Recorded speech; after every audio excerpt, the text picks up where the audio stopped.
We're going to get into the book, 48 Laws of Money. Now, I don't know if this is from the book I got already, but we're going to go ahead and get into this. So,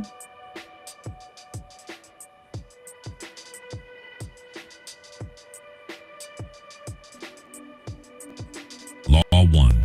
Never depend on a single income. Judgment. Relying on a single income source is risky. If that income disappears, so does your financial stability. To protect yourself and grow your wealth, you need to have multiple streams of income. Observance of the law. Wealthy individuals understand the importance of diversification. Warren Buffett doesn't depend on stocks alone, but owns a variety of businesses that provide consistent income. Elon Musk, with his ventures in Tesla, SpaceX, and others, ensures that his wealth isn't tied to one industry. Why diversification works. Multiple income streams help reduce risk. If one income source declines, others can continue to generate cash flow, providing financial security. How to implement this law. 1. Start a side hustle. Use your skills to create extra income, whether it's freelancing, consulting, or an online business. 2. Invest in passive income. Real estate, dividend stocks, and other assets can generate consistent returns.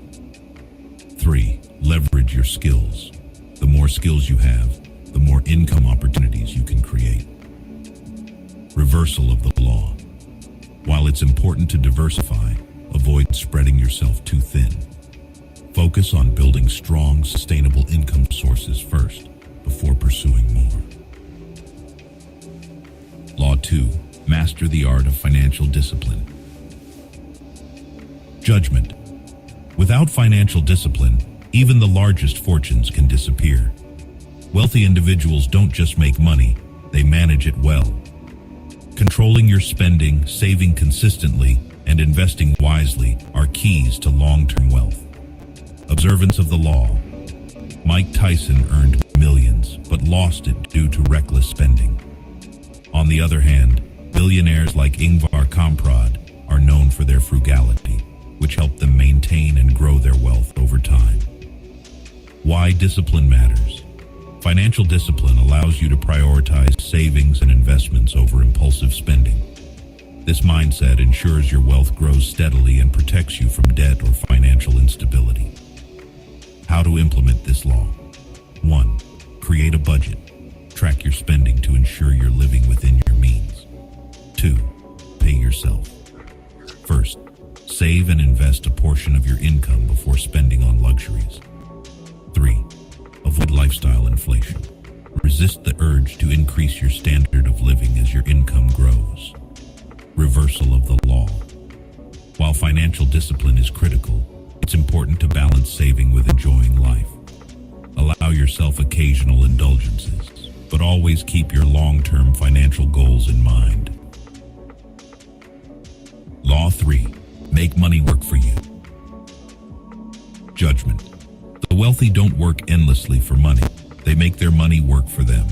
Investing is how you generate wealth without constantly exchanging time for money. Observance of the law. Robert Kiyosaki, author of Rich Dad, Poor Dad, emphasizes that true wealth comes from assets that generate passive income, such as real estate, stocks, and businesses. By investing early, I want y'all to take this in doses, especially if you all are like watching this in part 1 versus part 3. I want you to take this in doses in the sense of, let's start with naming your money, building a relationship with your money, right? Understanding the 7 laws of money, because we're still working from the creator's code here. So naming your money, having a relationship with your money, writing and doing the writing and stuff for your money as we did for the first show, right? Then from that, the 7 laws of money, understanding them, as well as what have you been doing to break these 7 laws of money, and now what you can, how you can start identifying different and all this stuff along with the creator's code, because this is still the creator's code. This is just the money frequency or the wealth frequency, right? Then from that, we're learning the 48 laws of money, the laws for successful women, what successful women are doing, what wealthy women are doing. Now, even though we are learning these things, still start with the core thing, and that is the naming your money, understanding the laws of money, and then we can get all into here. Okay, so I don't want you to listen to this and be like, well, what do you think about all the passive income? No. Let's start small. Start with your name and the money, your relationship with money. Once you build that first, everything else will start coming. Your passive income and all that stuff. You'll figure that out. Trust me. I used to do a lot of passive income back in my 20s. I remember that. I used to do a lot of affiliate program stuff. I knew about Google AdSense, and I got my $30 years later, but I got something out of it, But all of this stuff is out there. I was taught how to do sponsorships. I was taught a lot of things from people, especially on Blog Talk Radio. I had a private meeting with one of them, and it was like, here, he was a Sagittarius too, gay guy at that. And then he was like, oh yeah, you can do this, and could do this to get your passive income. You can get people to click on your link. So these are things I did get knowledge of. I even learned how to blog and make money for blogging and stuff like that. So I had a bit of my passive income adventures in my 20s, So besides that, for the rest of you, just take note of these things. But remember, the foundation is naming your money, building a relationship with your money, and understanding the 7 laws of money to walk into this. And then, of course, we got the 48 laws of money. All right, I'm done talking.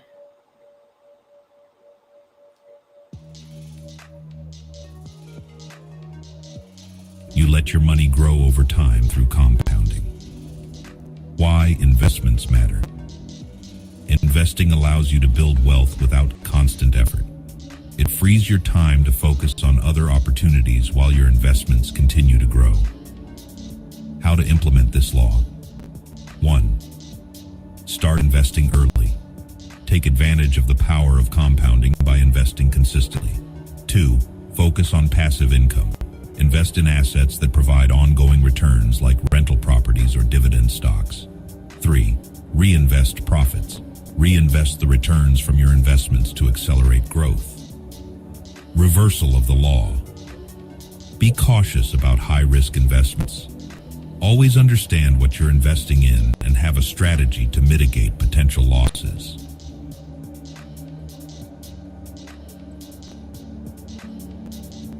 Law 4. Avoid the trap of debt.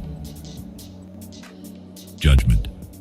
Debt can either be a powerful tool or a crippling burden. Use it wisely to leverage opportunities, but avoid accumulating bad debt that hinders your financial growth. Observance of the law. Donald Trump famously leveraged debt for his real estate ventures, using it to expand his wealth. On the other hand, people who accumulate high-interest credit card debt or loans for non-essential expenses often struggle financially. Why debt matters. Good debt, such as loans for investments that generate returns, can accelerate wealth building. However, bad debt, used for consumer goods or non-income producing items, drains your resources and limits your financial freedom. How to implement this law. 1. Distinguish good from bad debt. Only take on debt that will increase your wealth, such as investment loans or mortgages for rental properties. 2. Pay off high-interest debt. Quickly, focus on eliminating high-interest debt, such as credit cards, to free up money for investments. 3. Borrow within your means. Only borrow what you can comfortably repay, and avoid debt that risks your financial stability. Reversal of the law. Strategically using debt can help you grow wealth faster. The key is to ensure you're borrowing for investments that generate income and are manageable. Law 5. Control your expenses. Don't let them control you. Judgment. Managing your expenses is just as important as growing your income. If you let your expenses grow uncontrollably, it doesn't matter how much money you make. Your wealth will remain limited. Observance of the law. Many people live paycheck to paycheck, even when earning high salaries, because they fail to control their spending. Wealthy individuals, on the other hand, live below their means, no matter their income level. They control their lifestyle choices and avoid excessive spending. Why controlling expenses matters. Keeping your expenses in check allows you to allocate more towards savings, investments, and wealth-building activities. When you manage your costs effectively, it becomes easier to build long-term financial security. How to implement this law. 1. Track your spending. Regularly monitor where your money goes and identify areas where you can cut back. 2. Live below your means. Avoid the temptation of upgrading your lifestyle every time your income increases. Stick to a budget that prioritizes savings and investments. 3. Make smart purchases. Be mindful of your purchases. Avoid impulsive buys and focus on value rather than instant gratification. Reversal of the law. While controlling expenses is important, it's also essential to make smart investments in yourself and your future. Sometimes, spending on personal development or strategic investments is necessary to build wealth in the long term.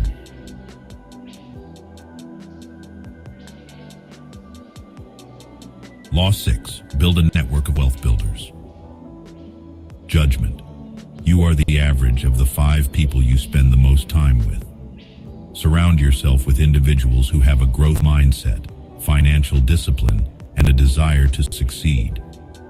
A strong network of like-minded people can open doors to new opportunities and wealth-building strategies. Observance of the law. Successful individuals often credit their achievements to the people they've surrounded themselves with. Entrepreneurs like Richard Branson and Bill Gates didn't succeed in isolation. They had strong networks of mentors, partners, and collaborators who helped them expand their wealth and businesses. Why your network matters. Your network provides you with new ideas, resources, and opportunities that you may not have access to otherwise. Surrounding yourself with wealth builders keeps you motivated and accountable, pushing you to think bigger and act smarter. How to implement this law. 1. Seek out mentors. Find individuals who have achieved the level of success you aspire to and learn from their experiences. 2. Attend networking events. Look for opportunities to meet other professionals and entrepreneurs who are aligned with your financial goals. 3. Join mastermind groups. These groups provide a platform to share knowledge, strategies, and advice with others who are focused on personal and financial growth. Reversal of the law. Don't give up. Don't give up. Don't feel discouraged. Don't feel like it's hard. The first step to all of this is honesty. I have to face the fact that I don't face my money the way I'm supposed to. Have I sat down? How can I live below my means? How can I? Yes, I have. Yes, I have. Where can I get passive income? Yes, I have. But I have to face my truth about money. And I have to face money. If you're somebody who's like myself, you have knowledge of these things, you just have a hang up. And that hang up may be that you may self-sabotage because you are afraid to be successful because of the trauma, abuse, poor mindset around you. And I'm just saying all this. I don't have even like I don't have so much of poverty around me to that capacity growing up. But still, I'm just saying like it can be scary. This can be very scary when you begin to learn these things and you begin to realize how much you have to change and transform. How you got to get that Excel worksheet out and really look at your money and really look how you spend and face your money and be honest with yourself. Even if it comes with being afraid and crying, do it scared, do it crying. Because it's the facing the truth that's going to help you move forward in life. Okay? You need to learn these things. You think you alone in this? You think that you alone. You're not alone in how you feeling about any of this. You're not alone in being afraid. You're not alone in, and I'm speaking intuitively to you all now because I'm chilling. But a feeling came over me while I was listening to this, but it's not me, it's me feeling what's going on out there in the clouds. You got to check that. To seriously sit here and be like, money is the root. Like, first of all, poverty is the root of all evil. A poor mindset, everything that involves poverty is the root of all evil. I've been saying this for years. In the 100 ways that rich people think, they say that poverty is the root of all evil, and I fucking agree with that shit. Because you sit here and you understand for money to be an entity, that you can name your money, you can have a relationship with your money, you can have a whole relationship with money. You can sit here and see the 48 laws of money, and people are talking about money as if it's a holy entity, or which I call God. I could imagine how frightful that can be, especially if you have your religious beliefs and ideologies that you've been taught for years. I can definitely understand why. But you have to be ready for this. I look at people who have money. They're confident motherfuckers. They're confident. They're brave enough to stand up. I tested it myself at my job. I asked for what I was worth. I said, this is what I have. Do you want me to send you my resume? These are the skills that I have. And they said, okay. Passed them my stuff, and I let it go. I ain't bring it back up again. I'll wait till the end of the month, and I'll bring it back up again. But I made shit clear for myself. I said, yo, I gotta move on. But I also know in my life, it's time to face that mirror. It's time to take them steps, and it's time to absolutely face the mirror. While building a network is essential, be mindful of spending too much time with people who don't align with your goals. If your network becomes a source of negativity or complacency, it may hold you back from reaching your potential. Law 7. Invest in yourself. Judgment. The best investment you can make is in your own growth. Skills, knowledge, and experiences are assets that appreciate over time, offering a lifetime of returns. Prioritizing self-investment will open the doors to opportunities and increase your earning potential. Observance of the law. Warren Buffett, one of the wealthiest individuals, often says that the best investment he ever made was in his own education. By learning continuously, he was able to make smarter decisions and spot profitable opportunities. Similarly, many successful entrepreneurs dedicate time and resources to personal development. Why self-investment matters. Investing in yourself increases your value in the marketplace, making you more adaptable and innovative. It gives you the tools to make informed decisions, take calculated risks, and navigate challenges effectively. How to implement this law. 1. Continuous learning. Invest in courses, books, and training that enhance your skills and knowledge in your field. 2. Develop new skills. Stay ahead of industry trends by learning new technologies, tools, or techniques that improve your career or business. 3. Take care of your health. Physical and mental well-being are crucial to sustaining your productivity and long-term success. Regular exercise, sleep, and stress management techniques are all vital. Reversal of the law. While self-investment is critical, don't overextend yourself. Avoid spreading your focus too thin by trying to learn everything at once. Prioritize areas that will provide the most value to your specific goals.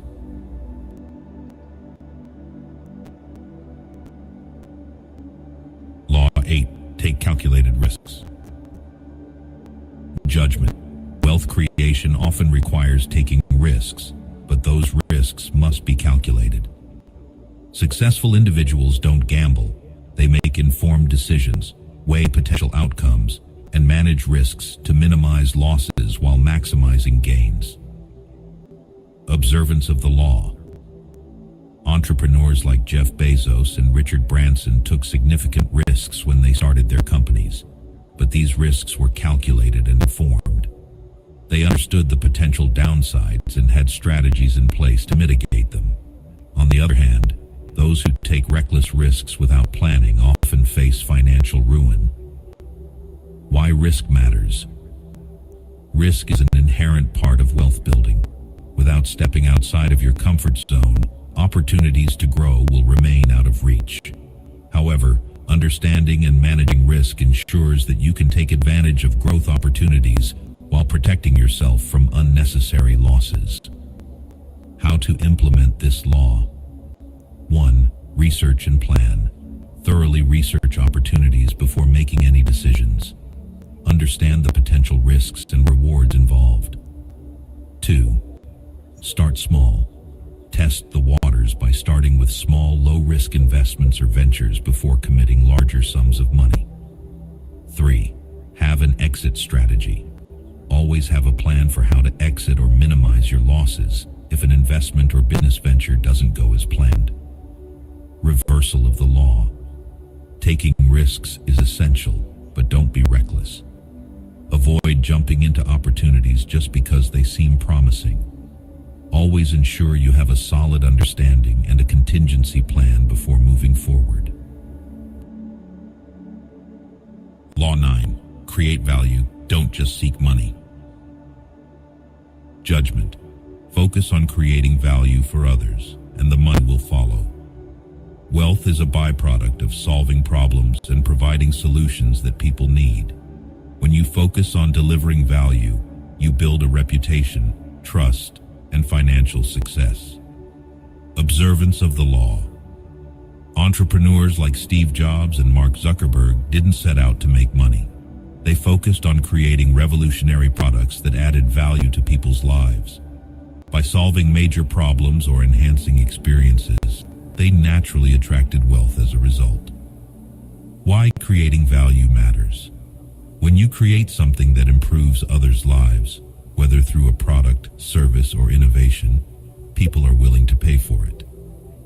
This value-driven mindset sets you apart from others who are merely chasing money without considering how they can make a positive impact. How to implement this law? 1. Identify problems to solve. Look for challenges in your industry or community that you can address with your skills, products, or services. 2. Offer solutions. Develop your offering with a focus on how it improves the lives of your customers or clients. Ensure that your product or service provides real value. 3. Build trust. Consistently deliver value, and your reputation will grow. Word of mouth and referrals will follow, expanding your opportunities for income. Reversal of the law. While focusing on value is key, don't undervalue your work. Know your worth and ensure that you're compensated fairly for the value you create.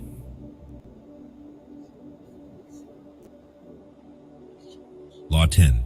Think long-term, not short-term. Judgment. Wealth is built over time, not overnight.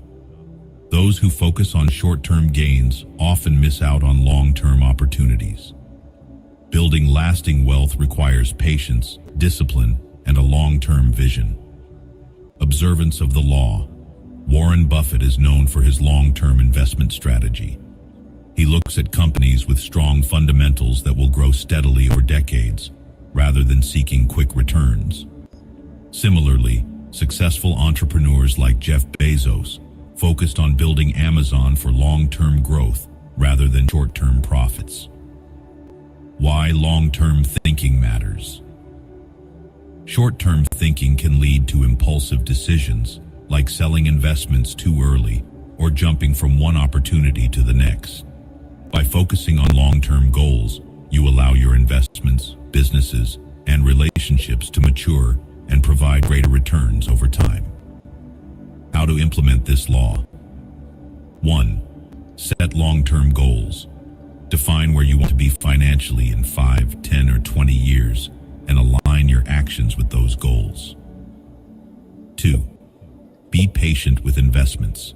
Focus on investments that may take time to pay off, but offer substantial long-term growth. Avoid. I'm gonna just tell you something. I get it. For me, Duchess, yeah, the millionaire Duchess, right? The thing about her, there is something about her and Florence Shin, right? There's something about the way that they present the information that's kind of like, this one is kind of like, it's not that you can't listen to it. It's just kind of like, man, I'm gonna drop y'all the link, okay? Because I'm not even engaging in this content. Like, I receive it, and I can, go back and write down these things and see if it's like from the book I had. Because the book I had, it don't sound like it, because it started off with a story about a guy who was at a casino blowing his money. And then he didn't have all that money no more. And that's how the story started. That's how the introduction of the book started. So this is the YouTube world. So I have an actual book, The 48 Laws of Money. I just don't think that this is the book that I have. That's what I was listening to, because I've been listening to this and I've been trying, and I can't even engage with this damn book. Okay.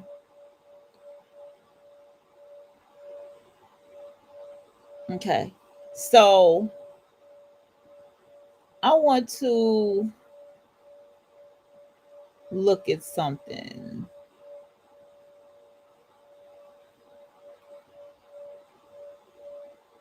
All right. Okay, no, we're going to do.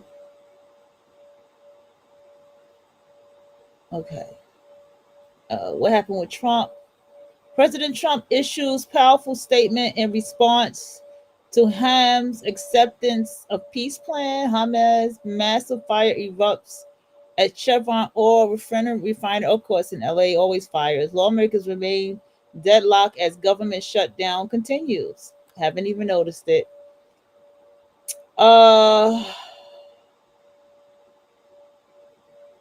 Let's see something.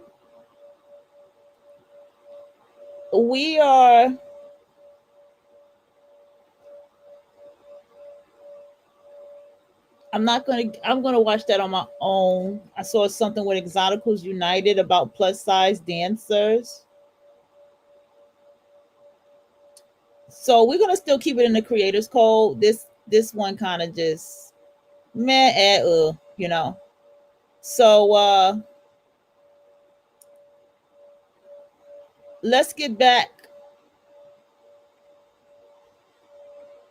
to the Duchess. I like the way without act. Let's keep it going. 27 steps to stop living like a poor person and start working like a future millionaire. Let's go. My library is impressive, but my portfolio of achievements is even more so. As Jorge Luis Borges says, to understand a book, you need to read many books. The more you learn, the more you can learn from the next book. Knowledge accumulates and multiplies, like compound interest. But knowledge without action is just intellectual entertainment. You can read 100 books about how to swim, but until you get in the water, you do not know how to swim. You do not learn to make videos by watching other creators. You learn by making your own videos, making mistakes, adjusting, improving. I only accept financial advice from someone who has more money than me. I only accept relationship advice. It has nothing to do with it being a male. They make it clear. The book is good. I just intuitively keep feeling some kind of fear over that book, and I don't like it. Okay, so I know I dropped the link for you all to watch it, but I personally intuitively, I don't know why the people who listen to that book, they're putting a lot of fear energy into the book. See, channels like this, people look at it and go, meh, and go off of it. Or there's people that really sit down and apply what this woman is saying versus that book. So I'm still spiritual. So I had to click off that book.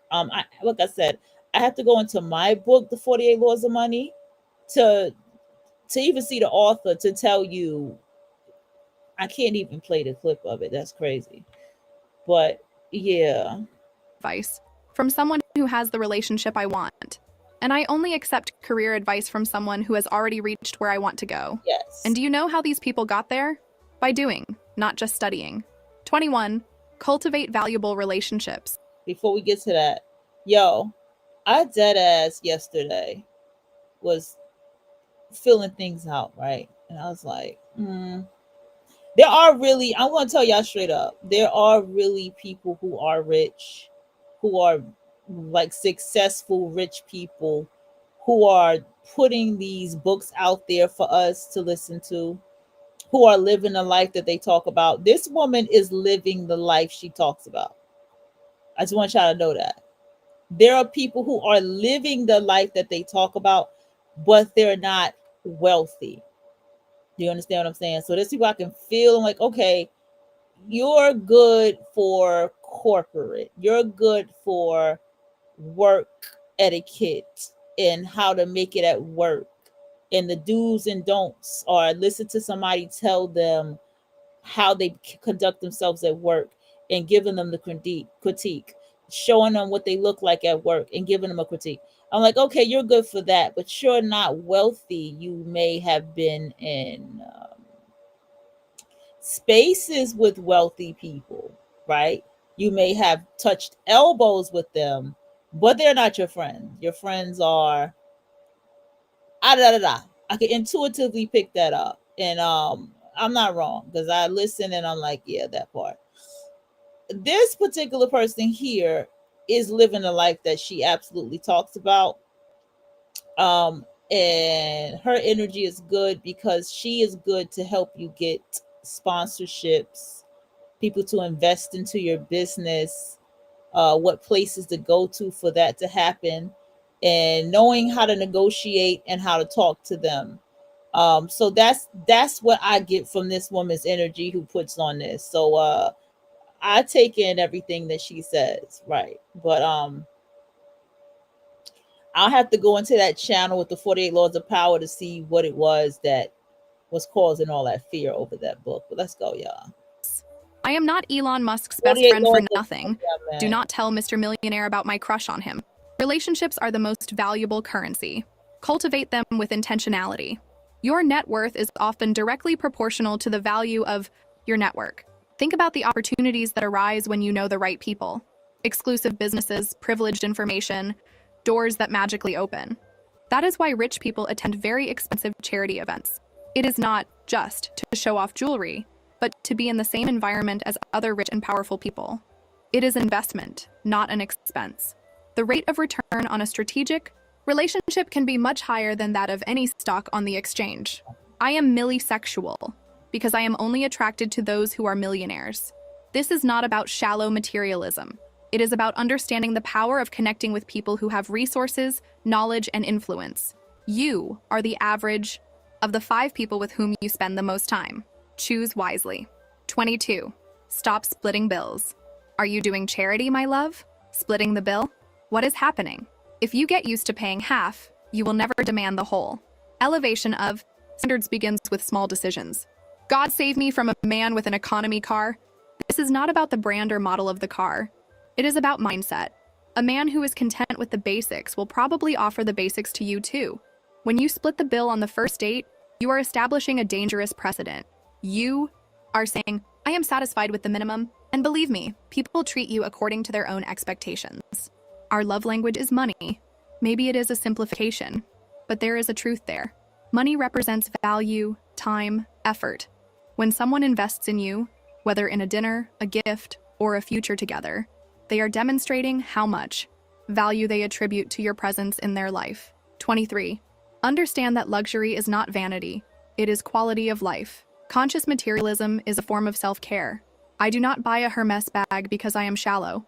I buy it because I understand value, durability, and investment. It is a quality of life strategy, not consumerism. There are people who say I am materialistic. I prefer the term quality of life strategist. After all, God created the material universe in 6 days.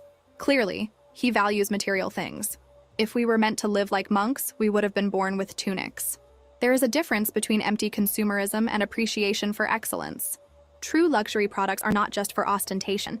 They are functional works of art, made with the best materials, by the best talent, with the best technique. They last generations and often appreciate in value over time. Invest in the stock market or in a Hermes bag. It is not a joke. Many Hermes bags have appreciated more in the last 10 years than many stocks. The difference? You cannot use your stocks to impress at dinner with the CEO who can change your life. 24. Have a language of abundance. I cannot. It is too expensive. Maybe someday. These phrases attract scarcity. Change your vocabulary to when I will succeed. I am investing. It is just a matter of time. The Bible says, ask and you shall receive. But they forgot to tell you that you should ask big. The words you use shape your reality.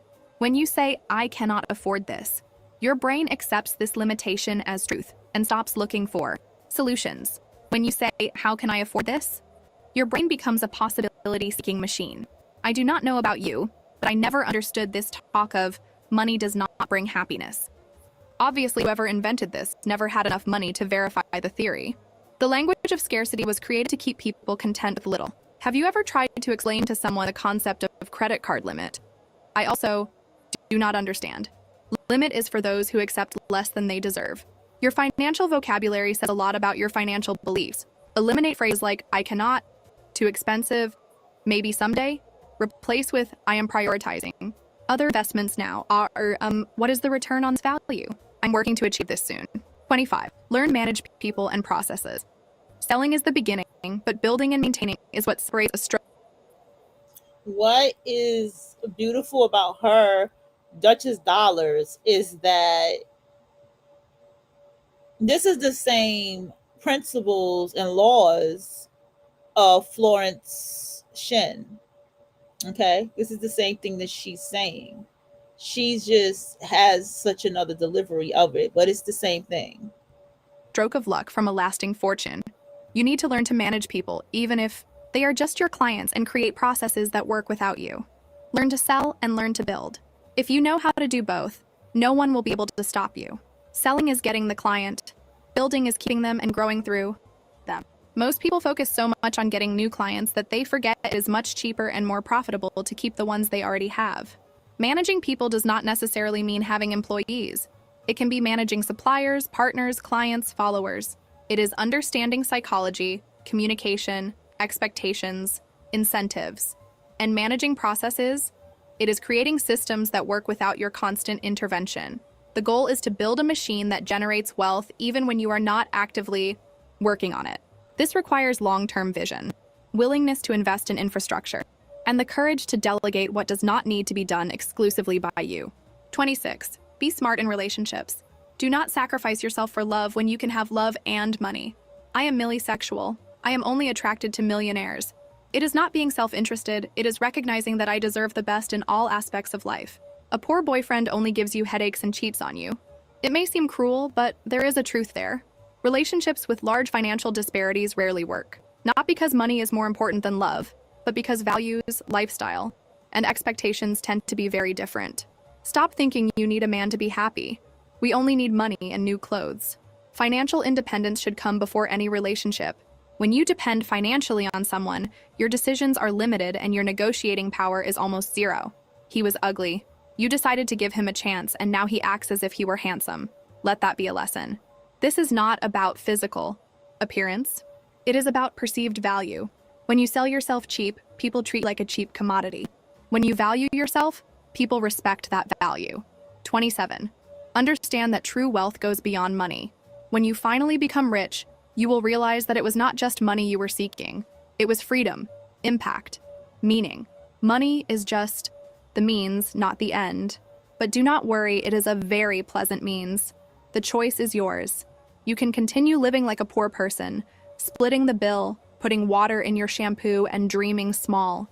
Or you can follow these tips and start working like a future millionaire. If you liked this video and want more advice to leave the Club of the Poor, leave your like, subscribe to the channel, and activate the bell. I left in the first pinned comment several links to products worthy of a queen like you. Comment below. All right, saving money is for the poor. Millionaires do this. Okay, so this is interesting.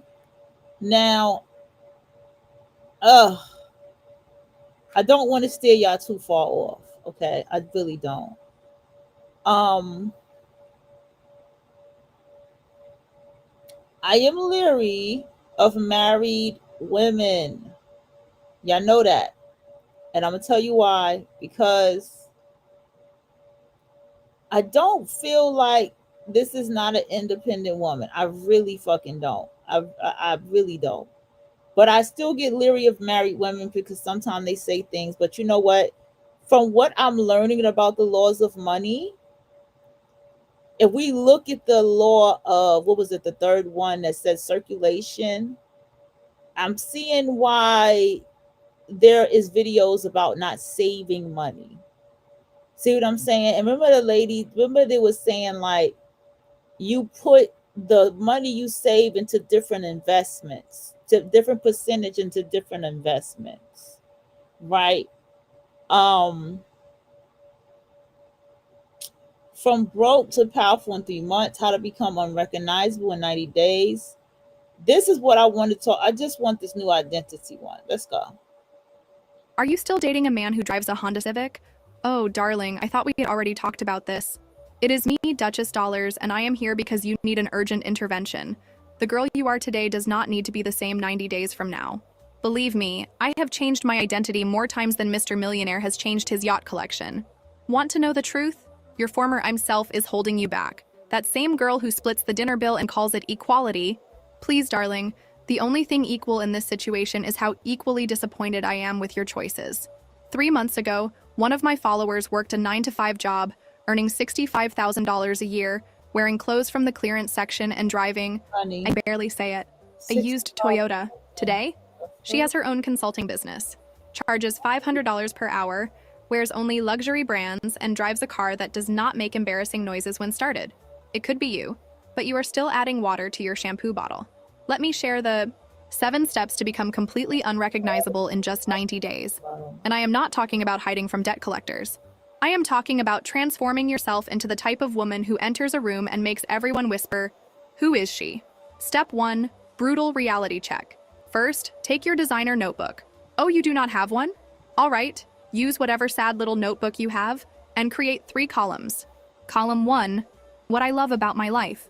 If this column is empty, congratulations, you are already ahead.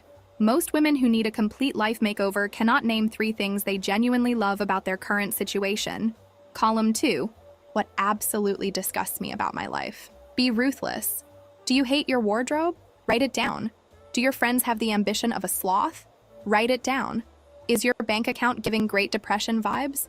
Write it down. Column 3, what I want to change in 90 days.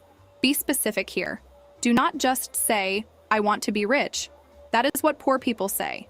Say, I will increase my income by $3,000 per month, improve my living situation, and never be seen wearing synthetic fabrics again.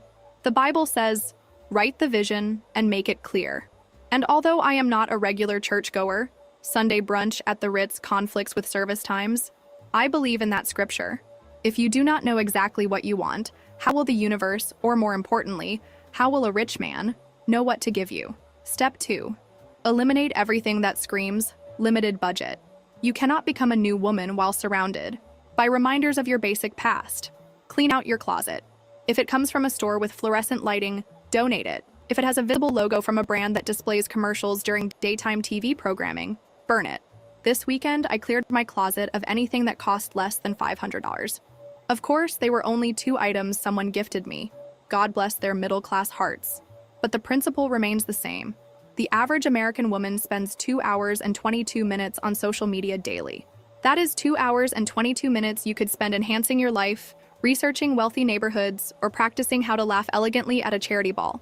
Delete TikTok from your phone. Not because it is bad for your mental health or anything. Those articles say, but because rich women do not get addicted to infinite scrolling. They cause the drama that makes other people get addicted. Look at your current apartment.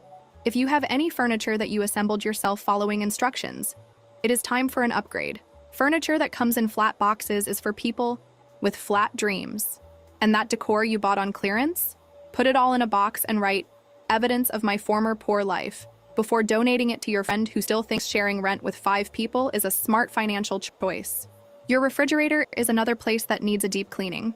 Throw away those discounted salad dressings, that cheap wine you bought because it was on sale, and anything that has the word economy on the packaging. Rich women do not economize on food, they invest in nutrition. And that boyfriend, the one who gets excited when he finds free parking, he might need an upgrade too. I am not saying break up with him. Actually, yes, that is exactly what I am saying. Unless he is embarking on your transformation journey with you, he is just another limited budget item in your life holding back your rise. Step 3, update your look dramatically. When I decided to reinvent myself, I adopted a monochromatic black and white wardrobe. Why? Because rich women do not try to stand out with rainbow colors.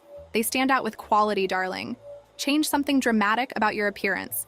Cut your hair, dye it platinum blonde, get that rhinoplasty you have been contemplating since high school. Physical changes send a signal to everyone, including yourself, that you are no longer the same person. Did you know Emily Ratajkowski completely transformed her style before becoming famous? She understood that sometimes the packaging matters more than the product. Is that superficial? Maybe. But we are not aiming for depth here. We are aiming for a complete identity makeover. When Melania Trump wanted to transition from model to potential first lady material, she did not continue wearing the same clothes. She invested in a completely new wardrobe that signaled, I belong in the White House, not, I belong on a magazine cover. And it worked, did not it?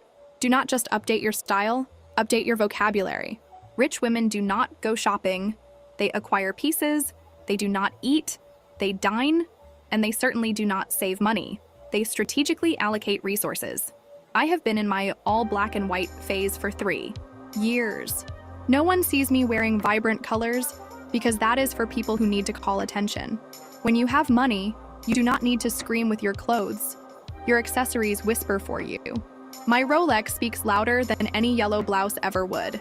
Another tip, stop saying it is too expensive. Replace with, it is not yet a priority in my current budget. Poor women focus on what they cannot have. Rich women focus on what they will soon acquire. It is a subtle but powerful shift. And for the love of God, stop smiling in photos with thumbs up. That screams, I just won the neighborhood lottery. Rich women have enigmatic half smiles that leave people wondering if they just closed $1 million deal or are simply thinking about how their driver will be late again. Step 4, your new best friend is your schedule. If you want to live like the elite, you need to manage your time like the elite. Open your phone now and schedule your life for the next 90 days, as if you were already the woman you want to become.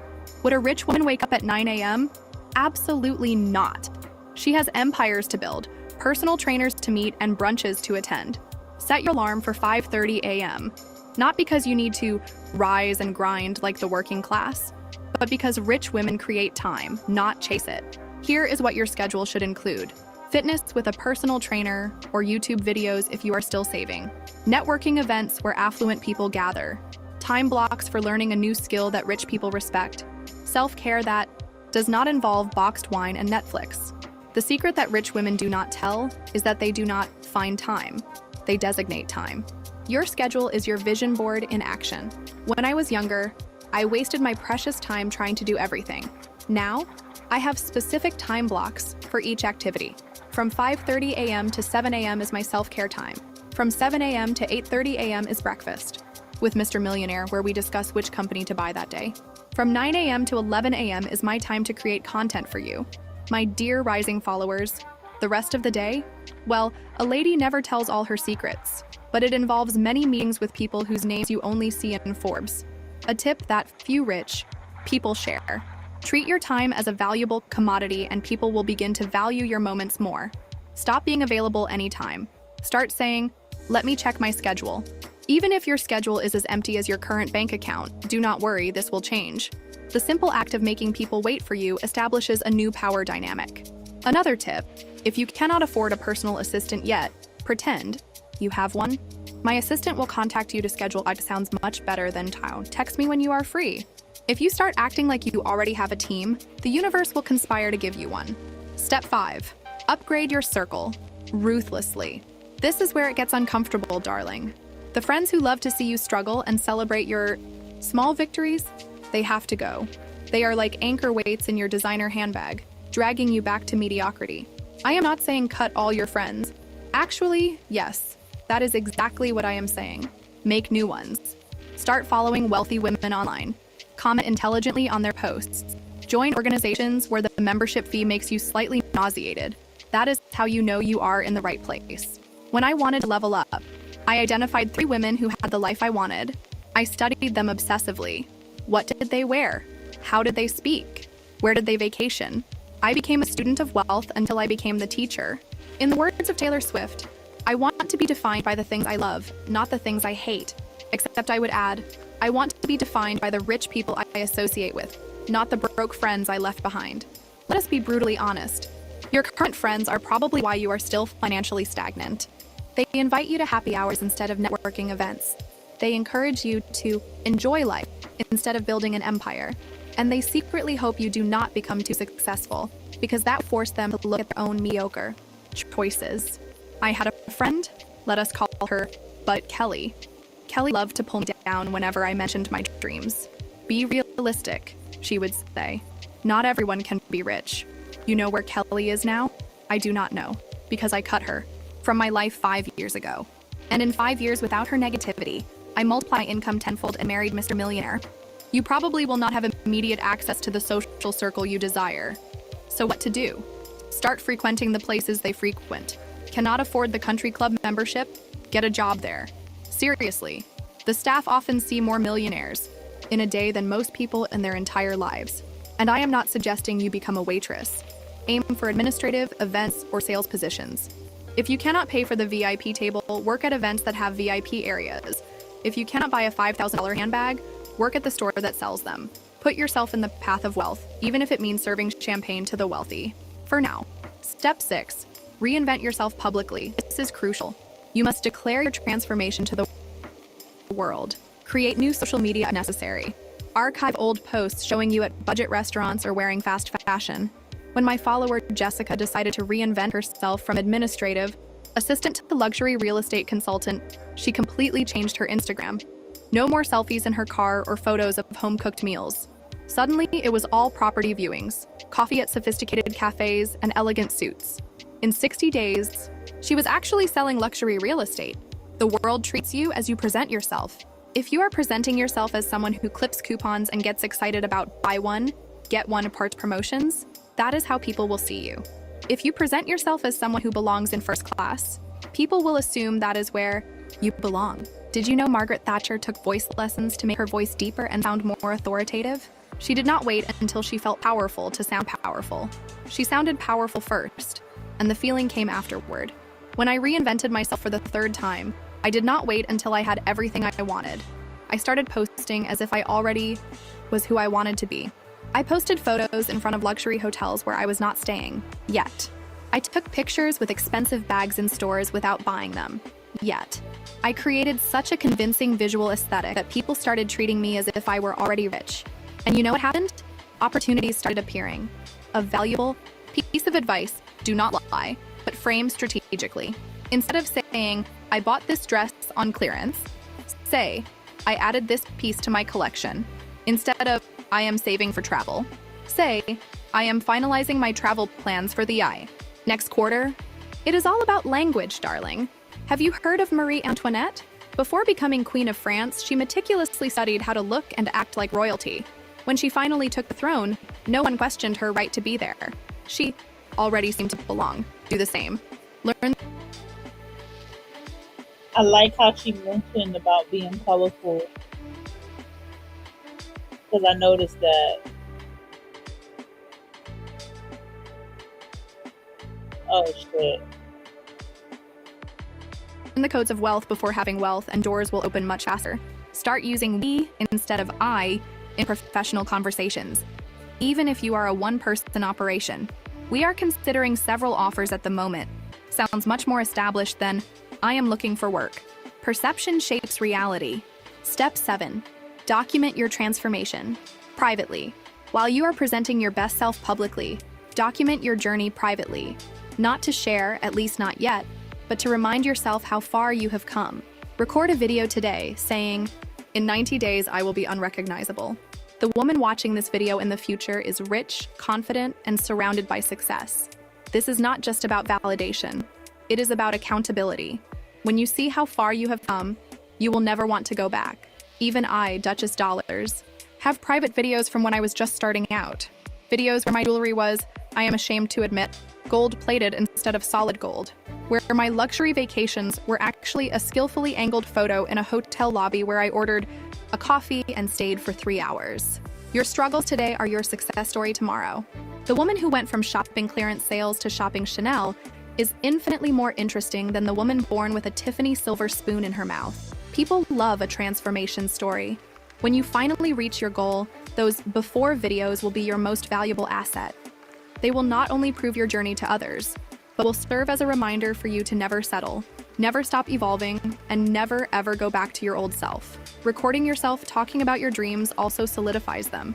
There is something almost magical about hearing your own voice declaring your ambitions. It is like signing a contract with yourself. And darling, you do not want to disappoint your self, do you? One of my followers started documenting her transformation journey when she had only $43 in her bank account. Today, she manages a 6-figure business and uses those first videos in her trainings to inspire other women. What seemed shameful in that moment became her greatest asset. Additional tactics for your transformation. Reassess your body language. If you want to be treated like a wealthy woman, you need to move like one. Shoulders back, head high, deliberate movements. Observe powerful women. They do not rush, do not gesture excessively, do not try to fill silence. Practice in front of the mirror until it becomes natural. Ask yourself, would a woman who drives a Bentley sit like this? Would a woman who owns her own company use this facial expression? Cultivate an air of mystery. Wealthy women do not share everything. They do not tell how much they paid for things, do not disclose all their plans, and certainly do not talk about their insecurities in public. Start answering questions with enigmatic half smiles. When someone asks you bought something, say, it is an exclusive boutique, instead of, it was on sale at the mall store. When asked about your career plans, say, I am in interesting negotiations at the moment, instead of, I am desperately looking for a better job. Master the art of elevated conversation. Rich people do not talk about reality shows or celebrity gossip.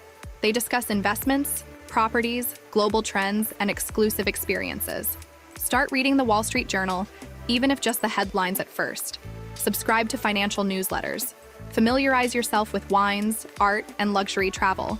Destinations. You do not need to be an expert, just enough to maintain an intelligent conversation when the opportunity arises. When you are at an event and do not know about the topic, instead of admitting ignorance, say, what an interesting perspective. I have recently been focusing more on insert a topic you know well. This shifts the conversation to your territory without revealing your knowledge gaps, yet in a personal signature. Every wealthy woman has something that makes her memorable. We gotta go back to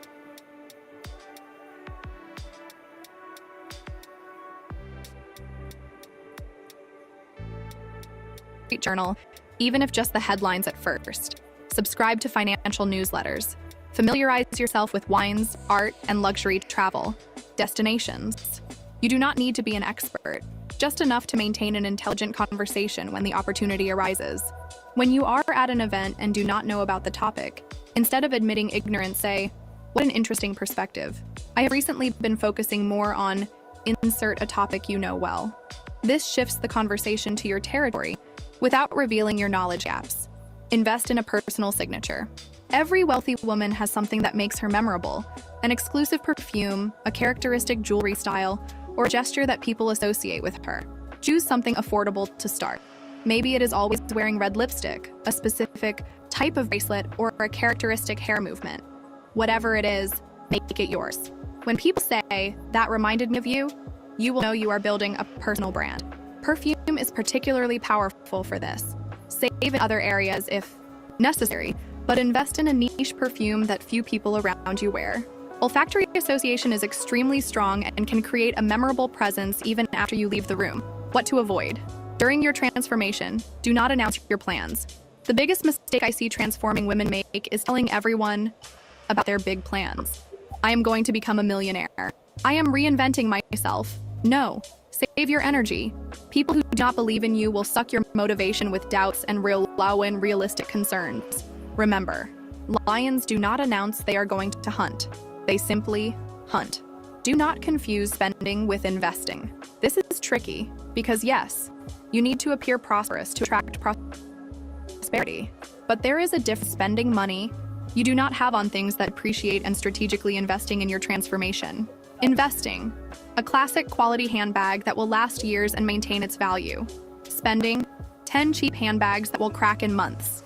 Investing, a course that will teach you a profitable skill. Spending, buying followers to appear influential. Online. Remember, rich people rarely display the logo. The truly wealthy have fine details that only other wealthy people recognize. Do not waste money on obvious items with giant logos just to impress people who do not matter. Do not skip steps. You cannot go from intern to CEO overnight. You cannot go from budget to ultra luxury in one leap. There are intermediate steps you need to accept. When I started, I could not afford to live in Beverly Hills, but I could afford to rent a commercial address that forwarded my mail there. I could not buy a Bentley, but I could rent one for important events. I could not dine at Michelin-starred restaurants every night, but I could go once a month and really study how people behaved. Be strategic about where you take shortcuts and where you do things the traditional way. Let us talk about gambling. I have been asked, "Duchess, what do you think about gambling as a way to get rich quickly?" Oh, darling, let me tell you a truth that casinos do not want you to know. Truly sophisticated women do not gamble to make money. They gamble for fun. And when they do gamble, they do it with money they can comfortably lose. I only gamble if the prize is a millionaire husband or a private island. Otherwise, my love, I prefer to bet on myself. The difference between me and you gambling is that I gamble with other people's money. If I lose, too bad for Mr. Millionaire. The only casino that interests me is Monte Carlo, because there, if you lose, at least you lose with class, champagne, and a Dior dress. You want to play the lottery? Darling, you already lost when you were born poor. You will have to play the entrepreneurship game now. I do not bet because I prefer certainty. And certainty, my dear, is inheritance, signed contract, and joint account with a CEO. Betting is like trusting an ugly boy. You know it will go wrong, but you insist. Then you cry and still leave without a new handbag. Casino is entertainment. For those who have not yet learned that the biggest stroke of luck is a stable union with someone from Forbes. I do not gamble, darling. I invest. And the best investment is always a good relationship with someone who is already rich. The final transformation. Look, transforming yourself in 90 days is not easy. If it were, everyone would do it. But most people are too afraid to admit they want more, too lazy to pursue it, or too attached to their boyfriends who drive Honda Civics to let go of what is holding them back. You, my dear viewer, are different. You are still watching this video, which means you are ready for change. You are ready to stop being the girl who says, "I cannot afford that," and start being the woman who says, "Have my assistant call your assistant." Remember, I do not bet on gambling. I only bet on sure things. And the surest thing in life is that when a woman decides to transform herself completely, nothing can stop her. If you are ready to become unrecognizable in the best possible way, subscribe and turn on notifications. Leave a like if you are tired of being basic. Comment, rich life, if this video spoke to you. I have left links to my favorite wealth building products in the pinned comment below. Check them out if you are really serious about this transformation. This is Duchess Dollars, reminding you that the fastest way to become a millionaire is by marrying one. But the second fastest way is becoming the woman a millionaire wants to marry. Either way, I will see you at the country club, darling.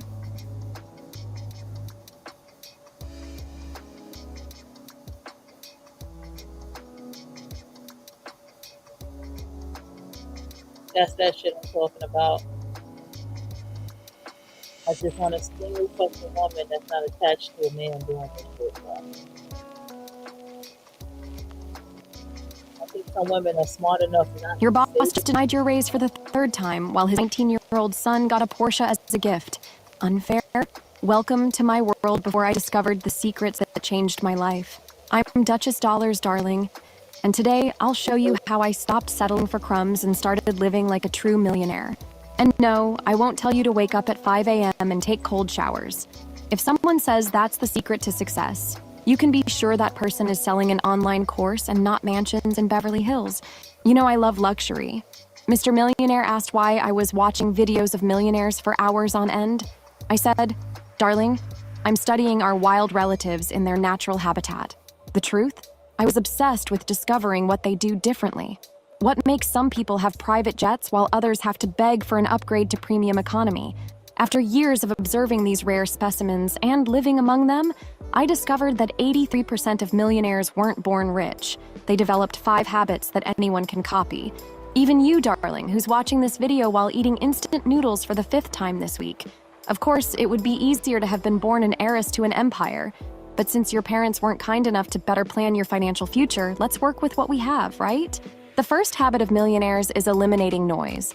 The rich cut distractions like plastic surgeons cut imperfections. While you spend 6 hours a day on TikTok watching dances, they're focused on what really matters. Leonardo DiCaprio didn't get rich answering messages from women over 25, and I didn't get rich answering messages from my poor ex. Priorities, my love. I'll tell you something I've never shared here on the channel.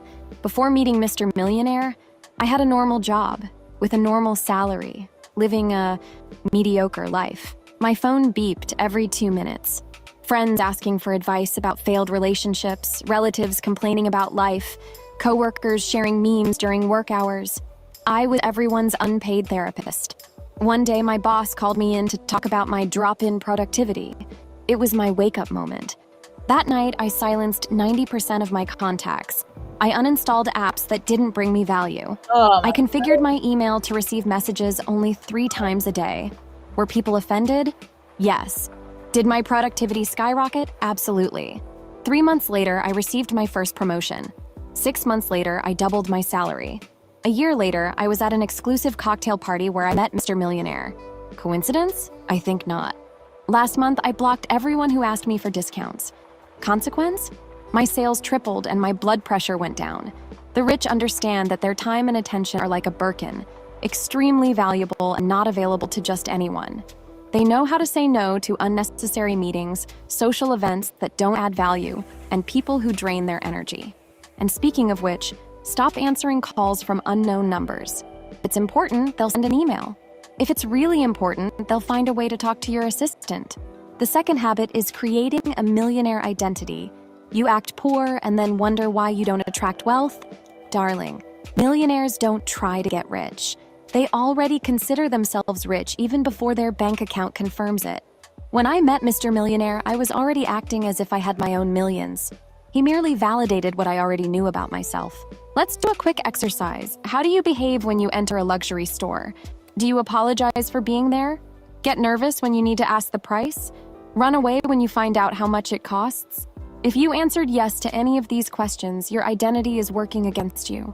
Last week, I saw one of my followers enter a 5-star restaurant as if she were apologizing for existing. Guess what? The waiter treated her like an intruder.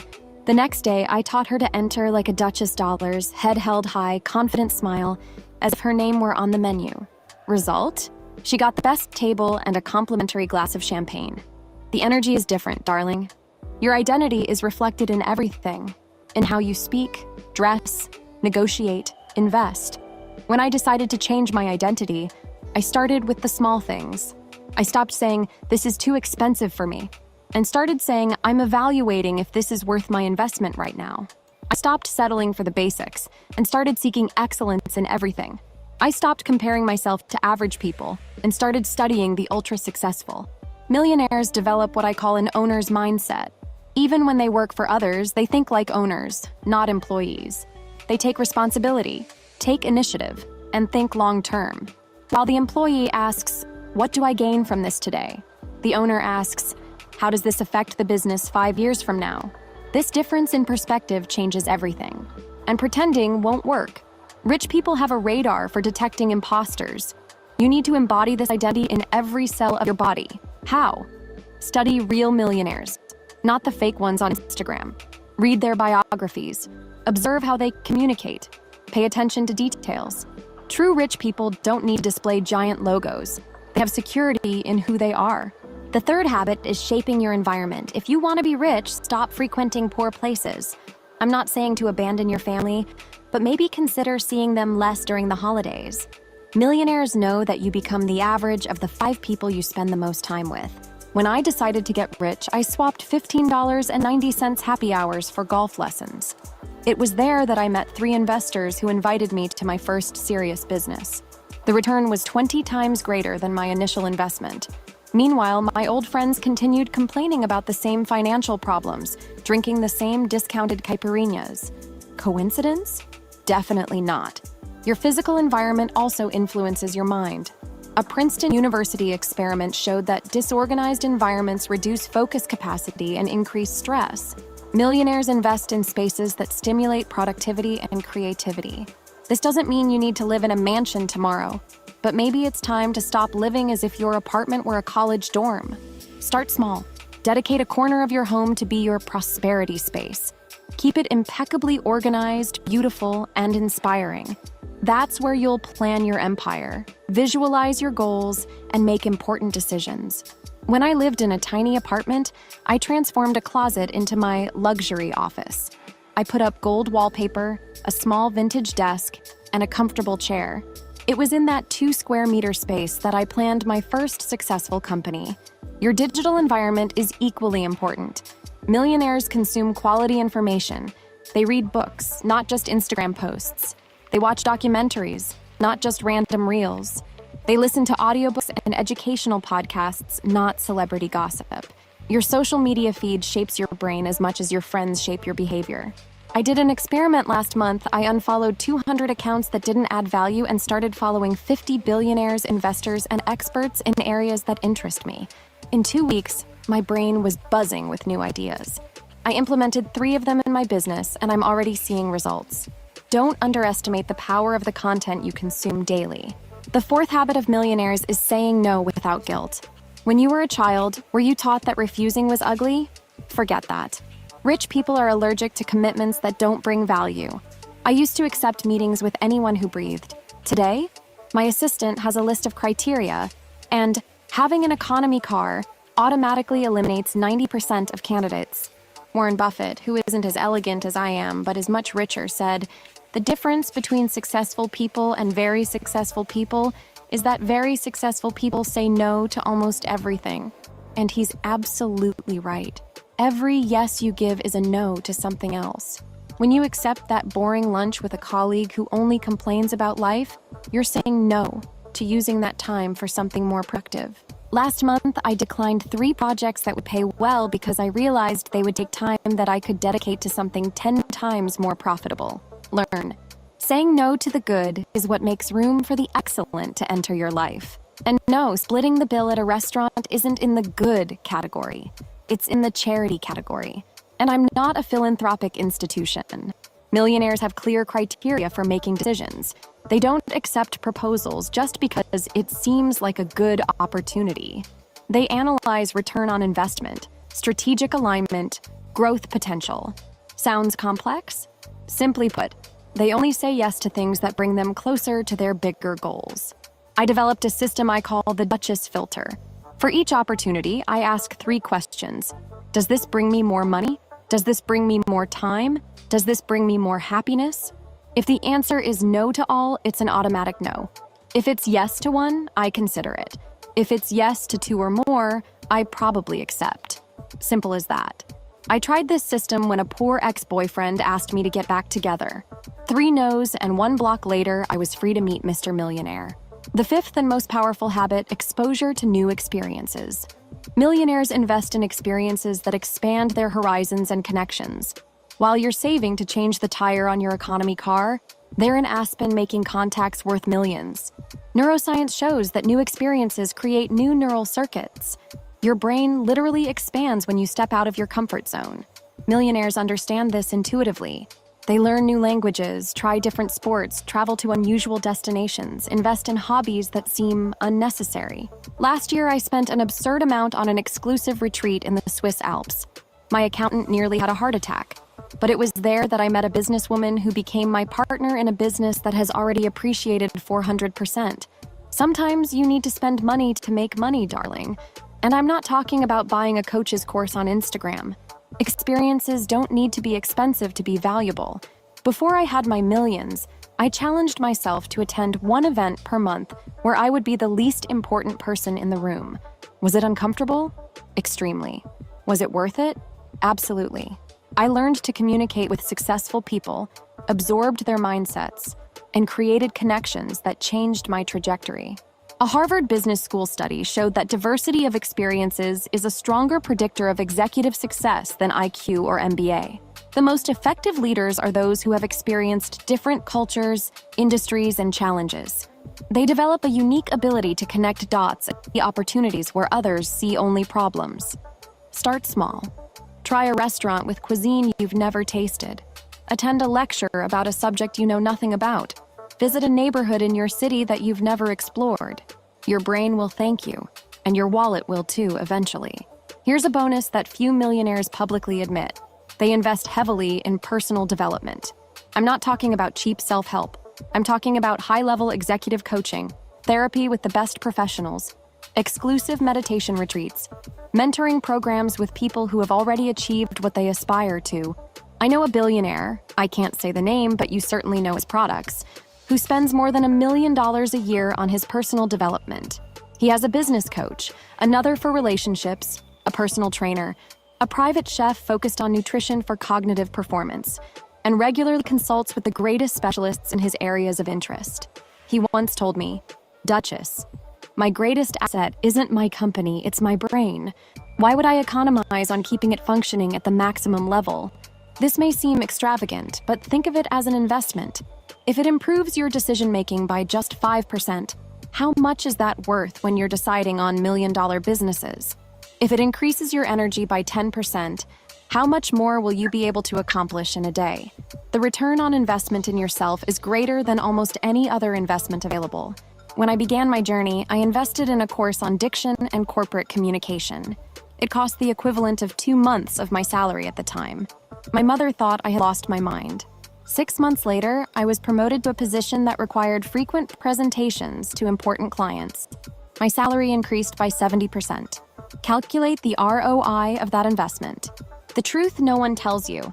Getting rich isn't about working until you die. It's about working smart, creating powerful connections, and having the audacity to believe you deserve to be rich. The rich work with glamour, the poor work with sweat. Choose your side. These 5 habits transformed not just my bank account, but my entire life. And before you say, "Oh, but Duchess, you married a millionaire," let me remind you that I applied these principles before meeting Mr. Millionaire. That's what put me in the circles where he was. Remember, rich men don't frequent happy hours at corner pubs. They're at golf courses, art gallery openings, and exclusive charity events. The most interesting thing is that these habits reinforce each other. When you eliminate noise, you have more clarity to develop your millionaire identity. With this strengthened identity, you naturally seek environments that reflect your new standards.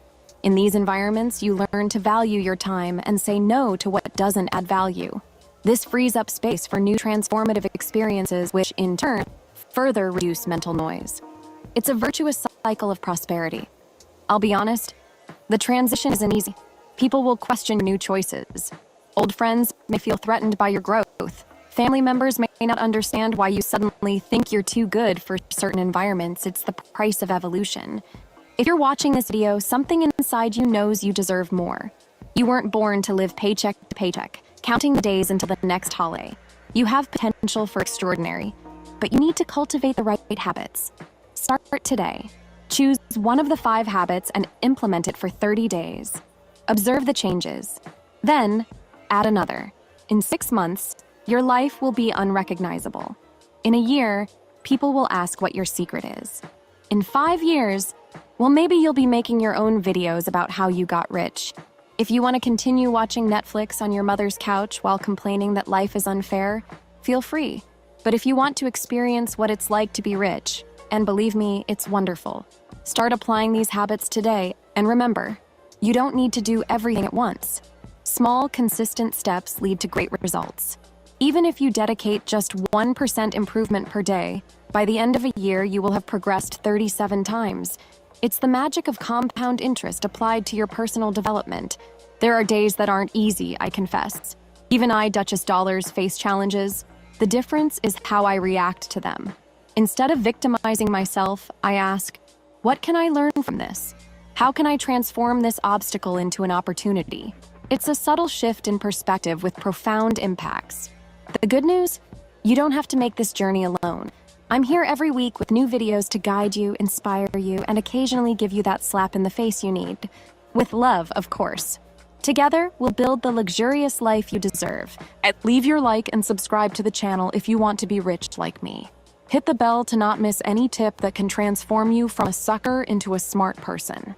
Comment, "Rich today," if you're going to start applying these habits immediately. I've left in the first pinned comment several links to rich products that will accelerate your journey. Remember, being single is not a reason for sadness, being poor is. I'm Duchess Dollars, and until the next video, darling.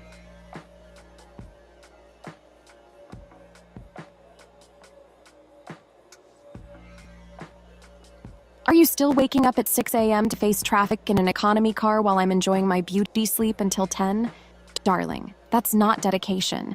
It's wasting your life. I'm Duchess Dollars, and today I'll show you how to create a routine worthy of someone born to be rich. My Mr. Millionaire always says my morning laziness is my best beauty investment. After all, have you ever seen a billionaire with dark circles under their eyes? Of course not. If you want to stop being a fool with your crushing routine and start living like the rich, leave a like, subscribe to the channel, and hit the bell. You deserve to learn how to live with elegance, not with sweat. 1. Physical exercise. Poor people sweat, rich people shine. Darling, poor people work out to lose weight. Rich people work out to show off. My gym costs the price of an economy car per month, and do you know why? Because there are no sweaty people running on treadmills like desperate hamsters. There are executives, entrepreneurs, opportunities. Have you heard of golf networking? It's the official sport of millionaires. Warren Buffett closes more deals on the golf course than in his meeting room. A Forbes survey showed that 43% of executives use golf to make business decisions. I hate golf, I find it boring, but Mr. Millionaire loves it. So I learned the basics just to be in the right environment. Tennis is also a classic. Look at Serena Williams. She's not just an athlete, she's a billionaire businesswoman. I play tennis 3 times a week at the most exclusive club in the city. My backhand is terrible, but my networking is impeccable. Remember, we're not there to sweat, we're there to shine and make connections. Rich people don't compete, they connect.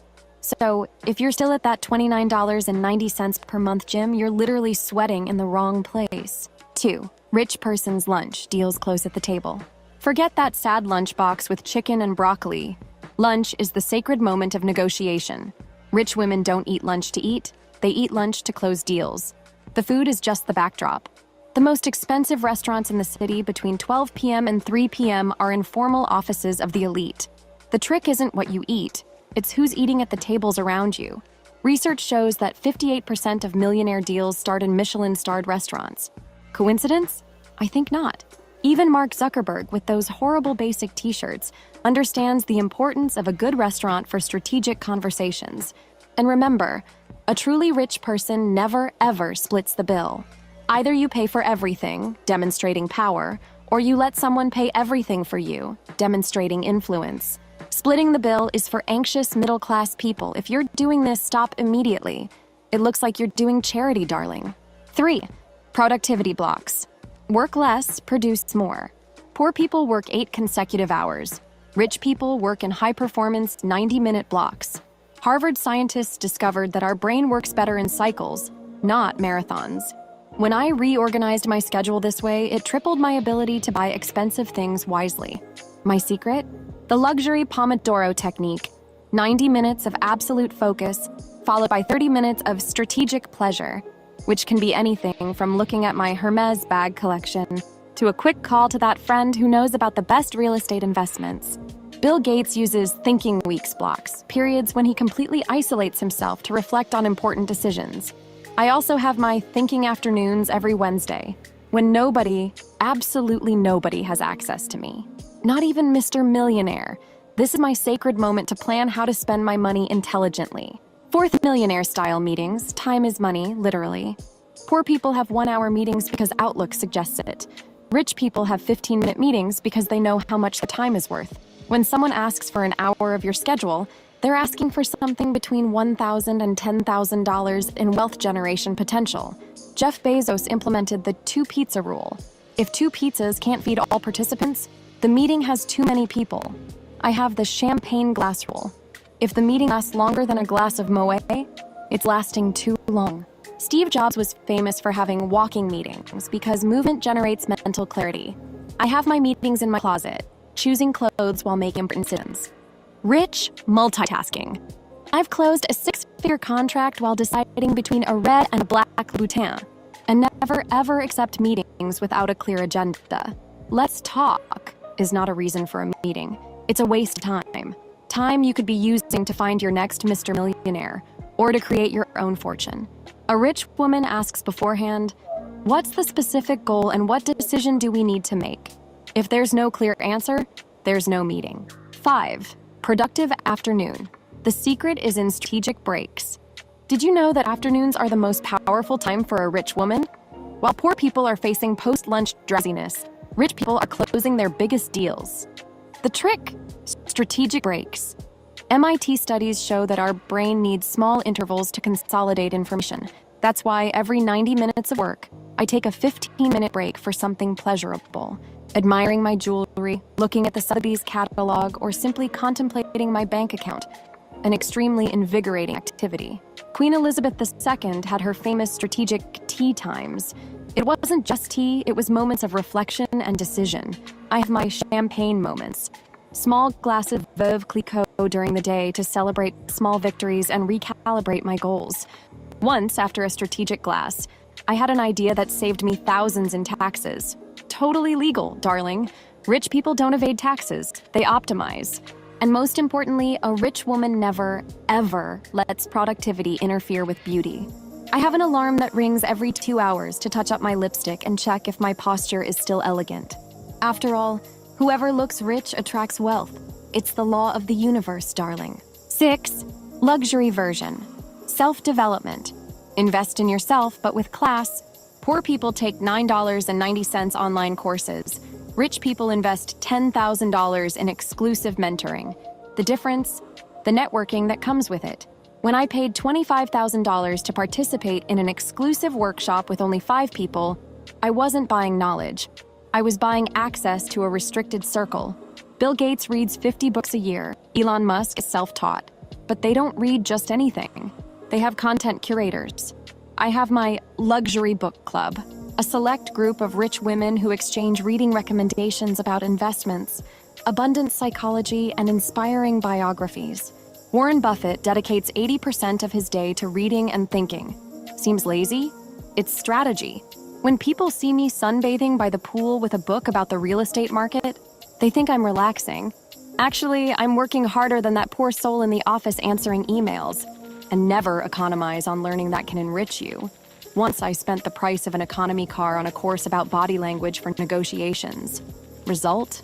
The following month, I closed a deal that paid for the course 20 times over. Poor people complain about the price, rich people calculate the return.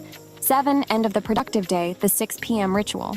At 6 p.m., while poor people are still stuck in traffic, rich people are already celebrating the day's achievements. I have a sacred ritual. At 6 p.m. sharp, no matter what I'm doing, I stop everything for my rich balance. First, I review my 3 main gains of the day. It could be anything from a valuable contact to a wise decision about investments. Then, I send messages to 3 people in my circle of influence, always keeping connections warm. Finally, I define the 3 priorities for the next day. All of this while drinking my strategic martini, of course. Oprah Winfrey has a gratitude journal that she writes in before sleeping. I prefer my abundance journal, where I record not only what I'm thankful for, but what I deserve to receive. It's a subtle but powerful change. Rich women don't just give thanks, they claim. The most important moment, the last thought before sleeping, should be about money. Neuroscientists have discovered that our subconscious processes information while we sleep. That's why I fall asleep looking at the photo of my next goal. Currently, a villa in Santorini. When your last thought is abundance, your brain works all night to create more. 8. The weekend routine. Rich people work when they want. Forget this story about disconnecting on the weekend. Rich people don't disconnect, they choose when they're available. My Saturdays begin with a strategic meeting with myself, preferably in the bathtub with imported bath salts and a glass of champagne. Unlike poor people who use weekends to rest, I use them to reposition, both my wardrobe and my investments. Every Saturday, I analyze the week. What brought me closer to wealth? What was a waste of time? Which connections yielded results? Leonardo DiCaprio uses Sundays for environmental causes. I dedicate 2 hours of my Sunday to what I call strategic philanthropy. It's not charity, it's networking with purpose. I participate in exclusive charity events where I've met some of my biggest business partners. And of course, every Sunday night I have my 3-hour beauty ritual. Why? Because rich women don't start the week looking tired. While poor people have dark circles on Monday, I look like I just got back from vacation in the Maldives. Sometimes it's true. Your appearance is your business card in the rich world. 9. Consistency is for the rich, the difference between wanting and being. Here's the secret that no coach tells you: consistency is the true luxury of the rich. Anyone can have a productive week, but maintaining the same excellence for months, years, that's a rich thing. The routine I shared isn't for you to do for a week and abandon. It's a lifestyle. Jeff Bezos has maintained the same day structure for decades. Elon Musk, with all his eccentricity, has rigid routines. Consistency is what separates the want to be rich from the truly wealthy. But attention, consistency doesn't mean rigidity. Rich people adapt. Poor people break. When I travel, my routine continues, just in different time zones and settings. I've done my 6 p.m. ritual on Paris and Dubai, on a balcony in Positano, and even on a private jet headed to Saint-Tropez. And remember, rich women don't pressure themselves, they celebrate themselves. Each small step towards wealth deserves a celebration. I literally clap for myself every night before going to sleep. Seems silly? Try it for 21 days and then tell me how your bank account responded. If you apply just 10% of what I shared today, you'll already feel the difference in your energy and, consequently, in your bank account. Rich women aren't afraid of seeming different. They're afraid of being common. If you liked this video, give me that rich like, subscribe to the channel, and comment, Rich Awake. If you're going to start implementing these millionaire habits starting tomorrow. Oh, and don't forget to check the product links in the first pinned comment. They're all designed to elevate your lifestyle to the rich level you deserve. Remember, you have the same 24 hours that I do. The difference is how you use them. Duchess Dollars signs off, and see you in the next video where I'll teach you how to think like a rich person even when your account is in the red. Champagne kisses. Hold on, y'all. Okay, let's do this one. Your phone is almost out of battery and you're desperate? That, my love, is poor mentality. I, Duchess Dollars, would never go through this because I have 3 iPhones in my purse. One for work, another for fun, and the third for emergencies like this. Oh, you think that's excessive? That's why you're still watching my videos in battery-saving mode. Darling, today we're going to talk about something that absolutely changes everything. Mindset. The difference between a rich woman and a poor woman isn't in a bank account. It's in the head. And I'm going to teach you to stop thinking small and start thinking big. Give this a like if you want to stop being a person with a limited mindset. Hit the bell icon too, because YouTube needs to know you're here to change your life. Subscribe to the channel, because I only share my secrets with those who really want to be rich like me. Let's start with something basic. The rich don't save, they invest. When I went to Saint-Tropez with Mr. Millionaire last week, I saw a gorgeous $40,000 handbag. You know what I thought? I'll buy 3. Why? Because these bags appreciate 20% annually. While the poor woman thinks, wow, that's expensive, the rich woman thinks, what a great investment. I've seen many women in stores looking at designer bags with desire in their eyes but leaving empty-handed. You know what they say? That's too much money for a bag? No, darling. It's not a bag. It's an asset. It's a symbol. It's a passport to elevated social circles. Last week, I was at a Sotheby's charity event. Do you know who was invited to the VIP table? The woman wearing a vintage Hermes bag. It wasn't my last name or my bank account. It was the bag. The rich woman understands that certain items open doors. It's an investment in networking, in opportunities. Another thing, the rich don't have time, they have schedules. Do you think I wake up early? Of course not. I wake up at 10 a.m. to go to the gym because I've determined that's my productive time. Poor women kill themselves working. Rich women work smart. My husband, Mr. Millionaire, always says that the richest people he knows are the ones who show up at the office the least. Did you know that the highest paid CEOs in the world have on average 4 hours of free time per day? When you have a rich mindset, you understand that your time is your most valuable asset. That's why rich women outsource everything they can. I have one person just to respond to my DMs, another to manage my schedule, and another to walk Chanel, my little dog. This isn't an expense. It's an investment in time. The poor woman says, I don't have money to hire help. The rich woman says, I don't have time to do everything myself. It's a complete inversion of priorities. The poor save money by spending time. The rich save time by spending money. Once I was in Aspen. I love Aspen, by the way. And I met a woman who worked 16 hours a day. I asked why she did this to herself. She said, to get rich. I almost choked on my champagne. Working too much is what poor people do. Understand, the rich don't seek work, they seek results. And speaking of results, look at your nails. Are they done? Hair well cared for? Appearance isn't vanity when you have a rich mindset. It's a work tool. When you enter an environment well-dressed, people treat you differently. It's a fact. And when they treat you differently, you have more opportunities. I was at Copacabana Palace last month wearing a basic Gucci dress. Very basic. Nothing fancy. An executive from a multinational approached me thinking I was an investor. We exchanged contacts, and now I'm investing in her company. An opportunity that came simply because I looked rich. Looking rich attracts wealth, darling. Another crucial difference. The poor think about saving. The rich think about earning more. If you're cutting out coffee to save $10 a day, you have a poor mindset. A rich woman thinks, how can I earn $1,000 more per day? It's a question of proportion, darling. I'll tell you a secret. Economy is wealth's ugly cousin. You know that aunt who comes at Christmas and nobody wants to sit next to? That's economy. The rich don't save, they multiply. When you focus on cutting expenses, your brain is programmed for scarcity. When you focus on multiplying earnings, your brain seeks abundance. Tuesdays are my work days, and I put it in quotes because I don't consider doing what I love work. I spend 3 hours answering important emails, taking calls, and planning investments. Only 3 hours. The rest of the time, I'm creating connections, living experiences, seeking opportunities. The poor work to live. The rich live to prosper. A story I've never told. Before meeting Mr. Millionaire, I had a boyfriend who was middle class. Shivers. He took me to a restaurant and asked to split the bill.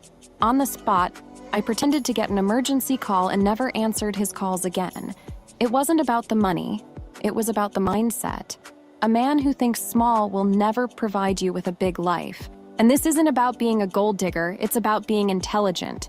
Why waste your time with someone who has a glass ceiling instead of a sunroof? A woman with a rich mindset knows that a partner isn't just companionship, it's a strategic alliance. Think about it. Would you spend years developing a product to sell at cost? No, right? So why would you dedicate years of your life to a relationship that adds nothing to your wealth trajectory? Love is beautiful, but a well-stocked joint account is even more beautiful. And speaking of men, a good place to find a millionaire is at a polo match or golf. You don't see that coworker of yours saying he's going to play golf on the weekend, do you? That's right. You find who you're looking for in the right places. Another tip: 5-star hotel restaurants at breakfast time. Rich men are usually there before important meetings. Order water, coffee, and position yourself strategically. The universe conspires in favor of those who have strategy, darling. The rich aren't afraid to spend. The poor are afraid to invest. Did you know that most rich people have multiple income sources? When you think I can't spend, change to how can I earn more to have this? It's a subtle but powerful change. Last month, I saw a financial market specialization course. It cost $15,000. Did I think, wow, that's expensive? Of course not. I thought, how will this course bring me returns? In the end, I took the course, met influential people, and I already have 2 new projects because of the contacts I made there. The return has already been greater than the investment. The poor woman asks, how much does it cost? The rich woman asks, how much value does this add? When you change the questions, you change the answers. And when you change the answers, you change your reality. Chanel, my little dog, has a bed that costs more than many sofas out there. That's rich mindset. Why? Because I understand the value of comfort and quality. The rich don't buy cheap to save, they buy expensive to last, and that's what happened when I bought my first property in Miami. People said, wow, what extravagance. 3 years later, the property appreciated 60%. Who's extravagant now? The rich don't spend, they invest. The rich don't have expenses, they have assets. As I always say, I don't mix with poor people, the energy is different. The rich vibrate in abundance. The poor vibrate in scarcity. It's quantum physics, darling. And speaking of physics, have you ever noticed how the rich never run to catch a bus? It's because the rich know there's always another bus. Or better yet, always a driver waiting. Have you noticed how people with a scarcity mindset always fear missing opportunities? It's the last promotion of the year, and they run desperately to buy. People with an abundance mindset know there will always be more opportunities, better ones even. Common strategy, darling. That's how wealth is built. Duchess, but I wasn't born rich like you, so what? Not everyone had the luck to be born rich or marry a millionaire like me. But you can create your own wealth. Start by changing your mindset. I'll tell you a secret. My parents worked so hard to get rich that I was born tired. And you know what I learned? That working a lot isn't always the path to wealth. Working strategically? Yes. You don't need to do everything, you need to do what matters. The rich look at a problem and see opportunity. The poor look at an opportunity and see 1,000 problems. When the pandemic started, poor people thought, I'm going to lose my job. The rich thought, I'm going to invest in home office and e-commerce. Result? The rich got even richer. I had a friend who lost her job during the pandemic. Instead of panicking, she created an online consulting service. Today, she has a company valued in the millions. Why? Because she didn't see the problem. She saw the opportunity hidden inside it. Rich women understand that recession is expansion time. When everyone is selling out of fear, she's buying with strategy. When the market is down, she's looking for the next unicorn. Understand the difference in mindset? Another thing, the rich talk about investments. The poor talk about bills. At the last dinner I hosted at home, with caviar imported from Russia, obviously. All we talked about was new investments and opportunities.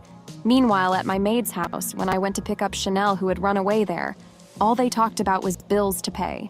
You are what you speak, think, and do. If you want to have a rich mindset, start talking like the rich. Instead of saying, I need to pay rent, say, I need to invest in my next owned property. Instead of, I don't have money for this, say, I haven't prioritized this in my budget yet. Words have power, darling. The rich speak in terms of possibilities. The poor speak in terms of limitations. Have you noticed how the rich never say, I can't? They always say, it's not a priority right now. It's a subtle change, but one that keeps control in your hands. Women with poor mindsets think they need a man to be happy. I know we only need money and new clothes. Our love language is money, darling. There's no such thing as money doesn't bring happiness.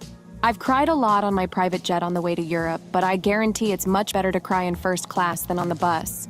If I had to choose between being happy or being rich, I'd prefer to cry on my jet. Why? Because with money, you can buy therapy, spa treatments, travel, experiences that make you happy. Without money, you cry and still have to deal with overdue bills.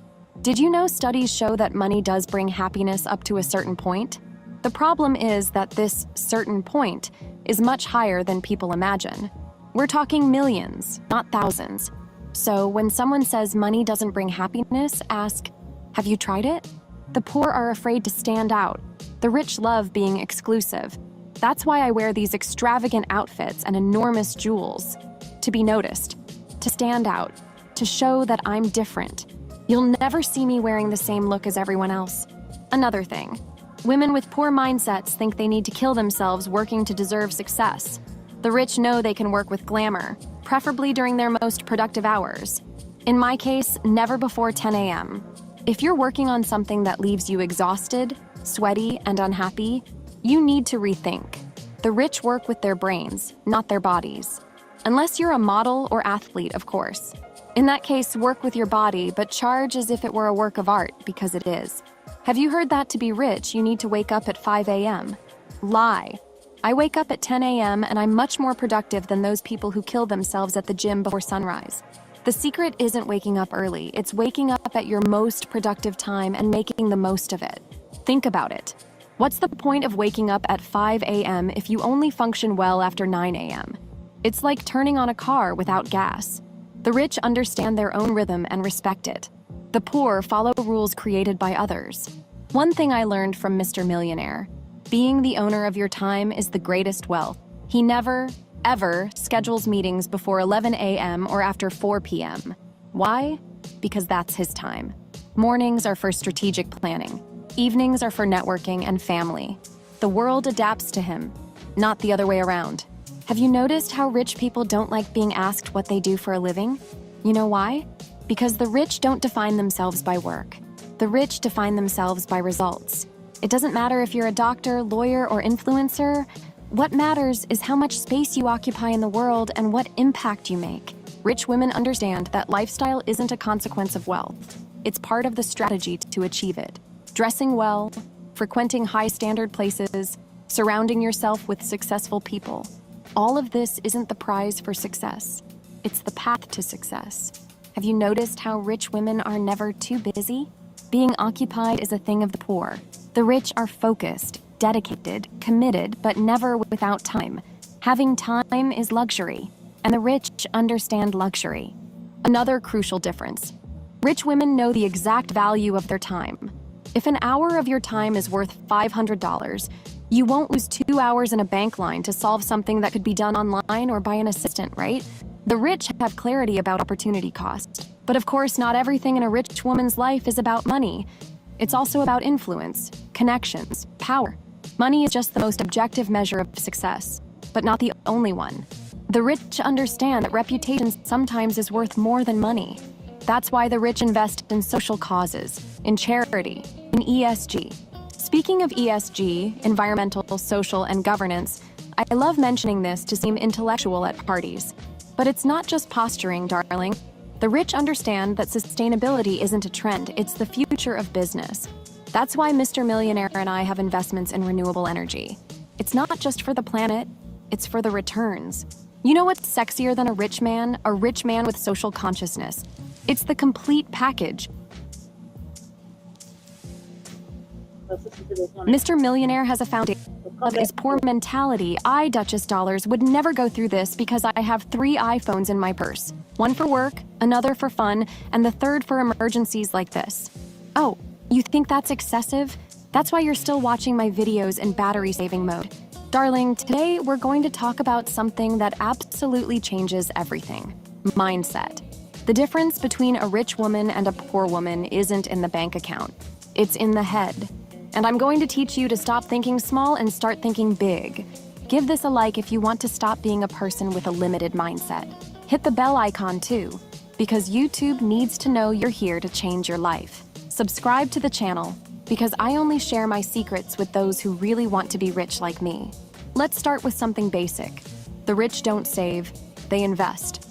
When I went to Saint-Tropez with Mr. Millionaire last week, I saw a gorgeous $40,000 handbag. You know what I thought? I'll buy 3. Why? Because these bags appreciate 20% annually. While the poor woman thinks, wow, that's expensive, the rich woman thinks, what a great investment. I've seen many women in stores looking at designer bags with desire in their eyes but leaving empty-handed. You know what they say? That's too much money for a bag? No, darling. It's not a bag. It's an asset. It's a symbol. It's a passport to elevated social circles. Last week, I was at a Sotheby's charity event. Do you know who was invited to the VIP table? The woman wearing a vintage Hermes bag. It wasn't my last name or my bank account. It was the bag. The rich woman understands that certain items open doors. It's an investment in networking, in opportunities. Another thing, the rich don't have time, they have schedules. Do you think I wake up early? Of course not. I wake up at 10 a.m. to go to the gym because I've determined that's my productive time. Poor women kill themselves working. Rich women work smart. My husband, Mr. Millionaire, always says that the richest people he knows are the ones who show up at the office the least. Did you know that the highest paid CEOs in the world have on average 4 hours of free time per day? When you have a rich mindset, you understand that your time is your most valuable asset. That's why rich women outsource everything they can. I have one person just to respond to my DMs, another to manage my schedule, and another to walk Chanel, my little dog. This isn't an expense. It's an investment in time. The poor woman says, I don't have money to hire help. The rich woman says, I don't have time to do everything myself. It's a complete inversion of priorities. The poor save money by spending time. The rich save time by spending money. Once I was in Aspen. I love Aspen, by the way. And I met a woman who worked 16 hours a day. I asked why she did this to herself. She said, to get rich. I almost choked on my champagne. Working too much is what poor people do. Understand, the rich don't seek work, they seek results. And speaking of results, look at your nails. Are they done? Hair well cared for? Appearance isn't vanity when you have a rich mindset. It's a work tool. When you enter an environment well dressed, people treat you differently. It's a fact. And when they treat you differently, you have more opportunities. I was at Copacabana Palace last month wearing a basic Gucci dress. Very basic. Nothing fancy.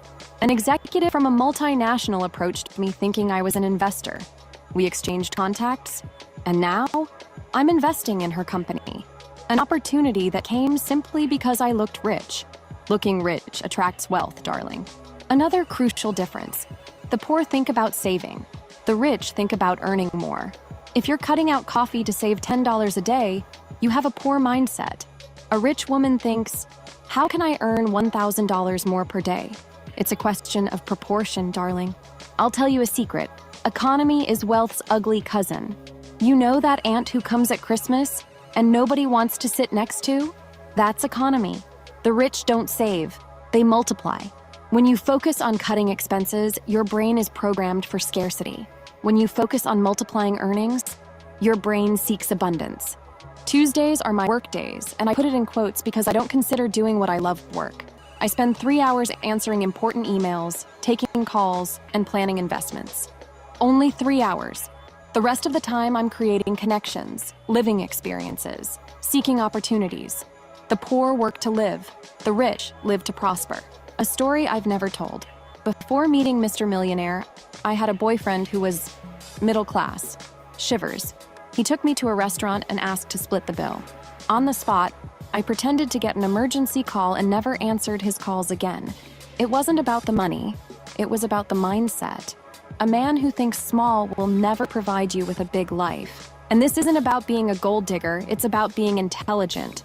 Why waste your time with someone who has a glass ceiling instead of a sunroof?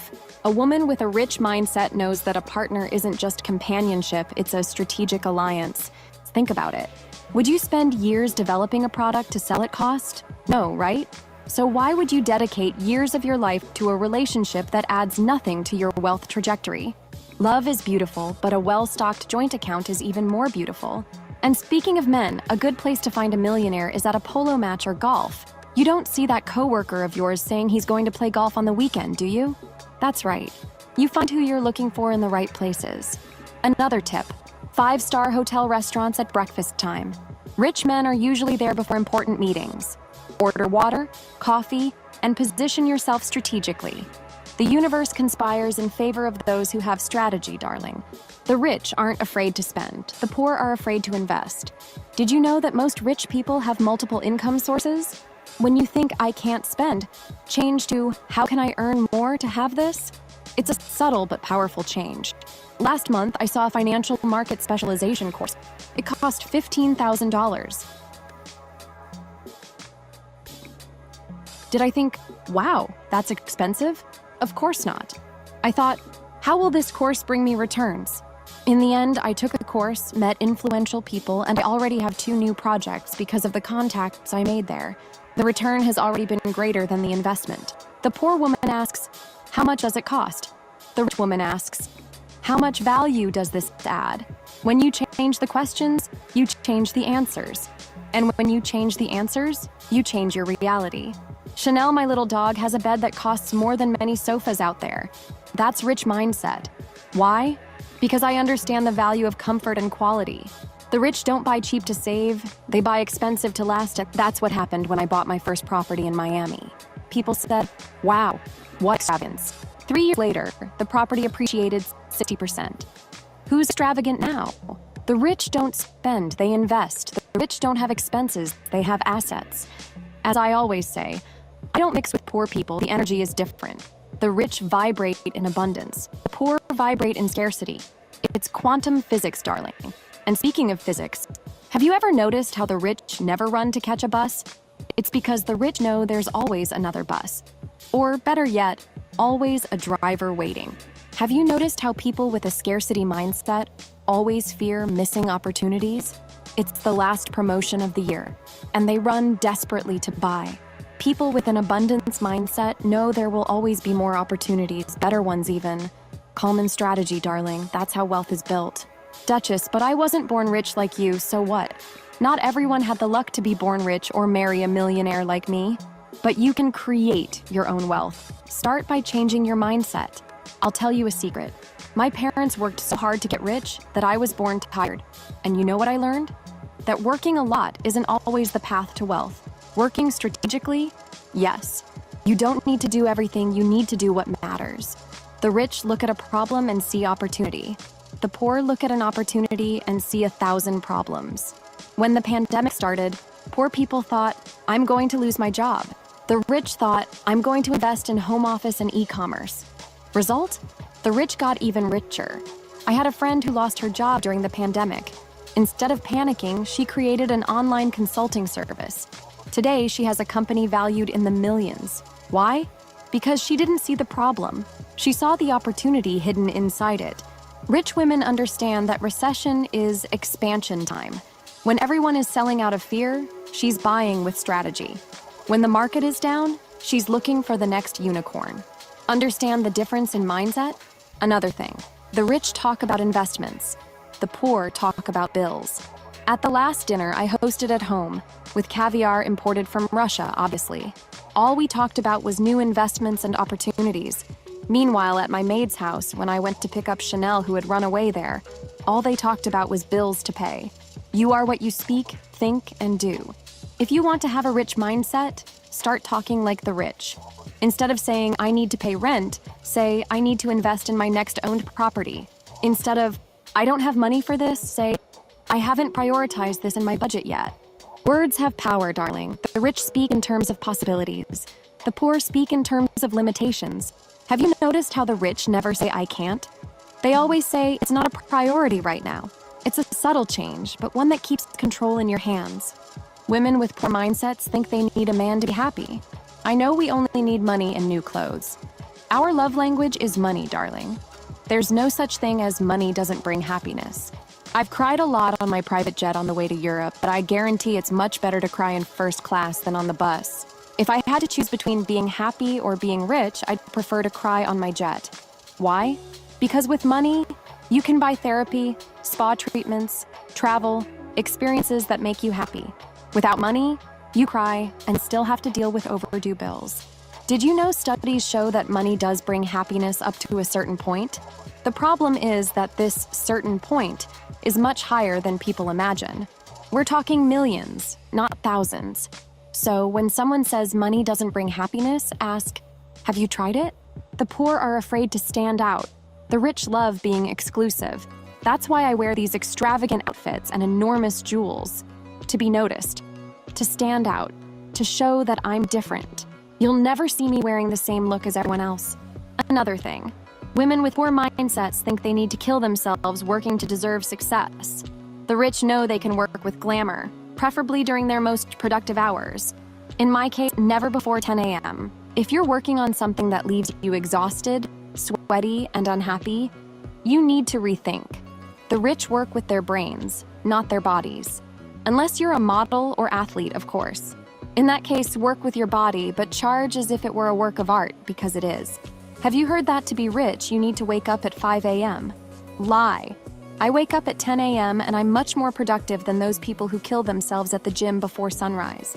The secret isn't waking up early, it's waking up at your most productive time and making the most of it. Think about it. What's the point of waking up at 5 a.m. if you only function well after 9 a.m.? It's like turning on a car without gas. The rich understand their own rhythm and respect it. The poor follow rules created by others. One thing I learned from Mr. Millionaire: being the owner of your time is the greatest wealth. He never, ever schedules meetings before 11 a.m. or after 4 p.m. Why? Because that's his time. Mornings are for strategic planning. Evenings are for networking and family. The world adapts to him, not the other way around. Have you noticed how rich people don't like being asked what they do for a living? You know why? Because the rich don't define themselves by work. The rich define themselves by results. It doesn't matter if you're a doctor, lawyer, or influencer. What matters is how much space you occupy in the world and what impact you make. Rich women understand that lifestyle isn't a consequence of wealth. It's part of the strategy to achieve it. Dressing well, frequenting high-standard places, surrounding yourself with successful people. All of this isn't the prize for success. It's the path to success. Have you noticed how rich women are never too busy? Being occupied is a thing of the poor. The rich are focused, dedicated, committed, but never without time. Having time is luxury, and the rich understand luxury. Another crucial difference: rich women know the exact value of their time.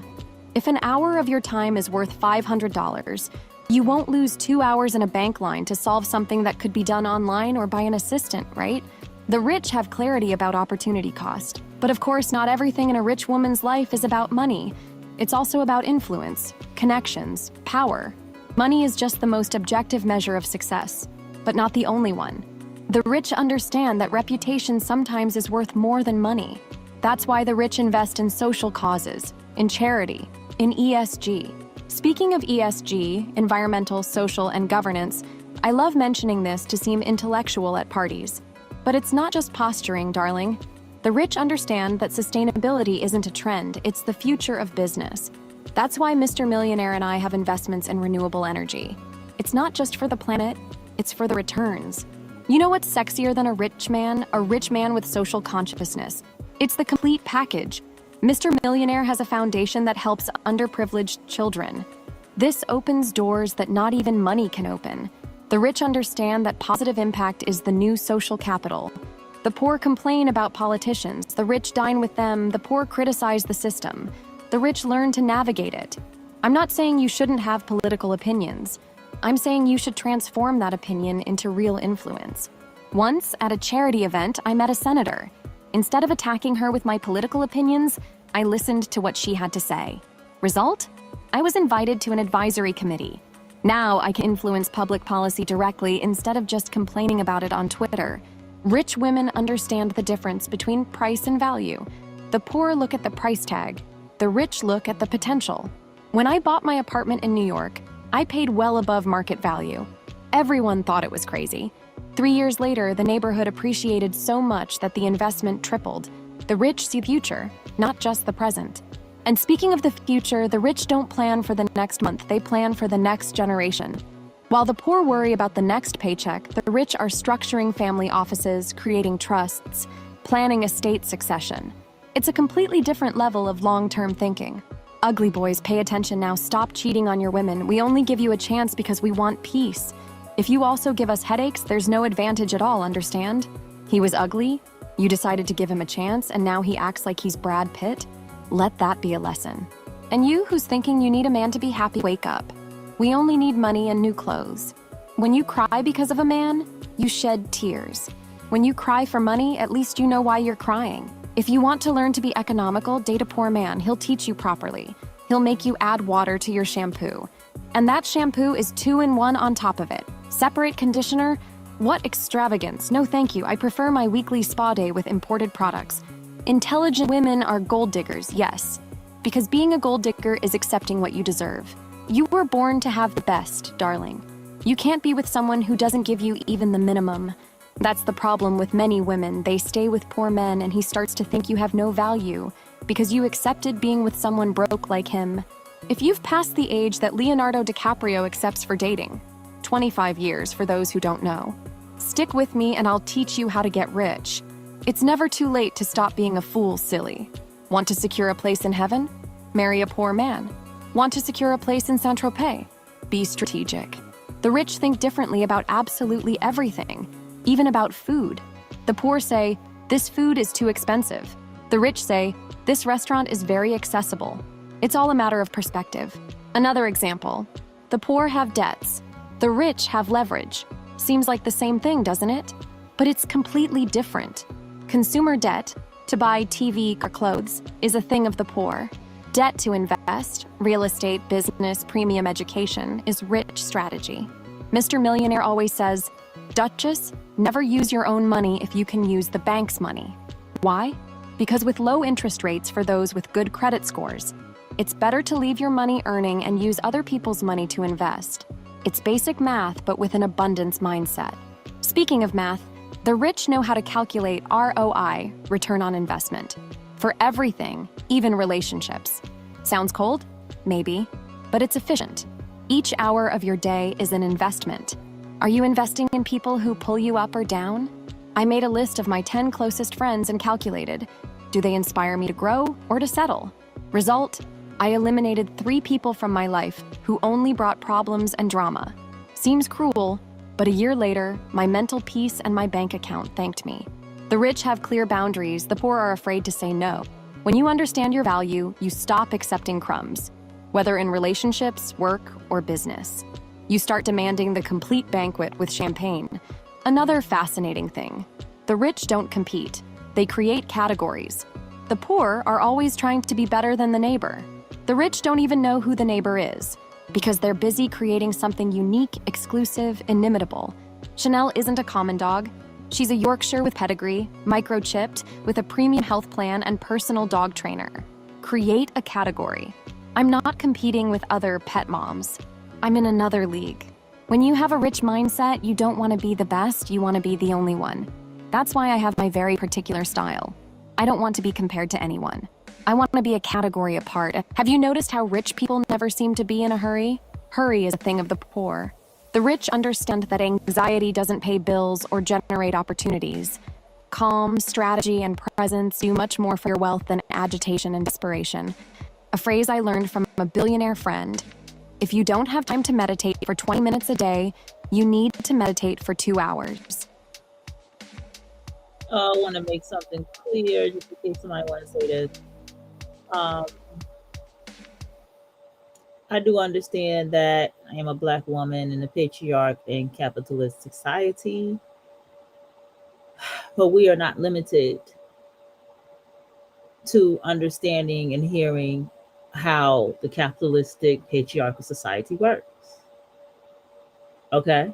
Like, I mean, we're not limited. I think what I have learned as the Black woman is we have to keep it secret.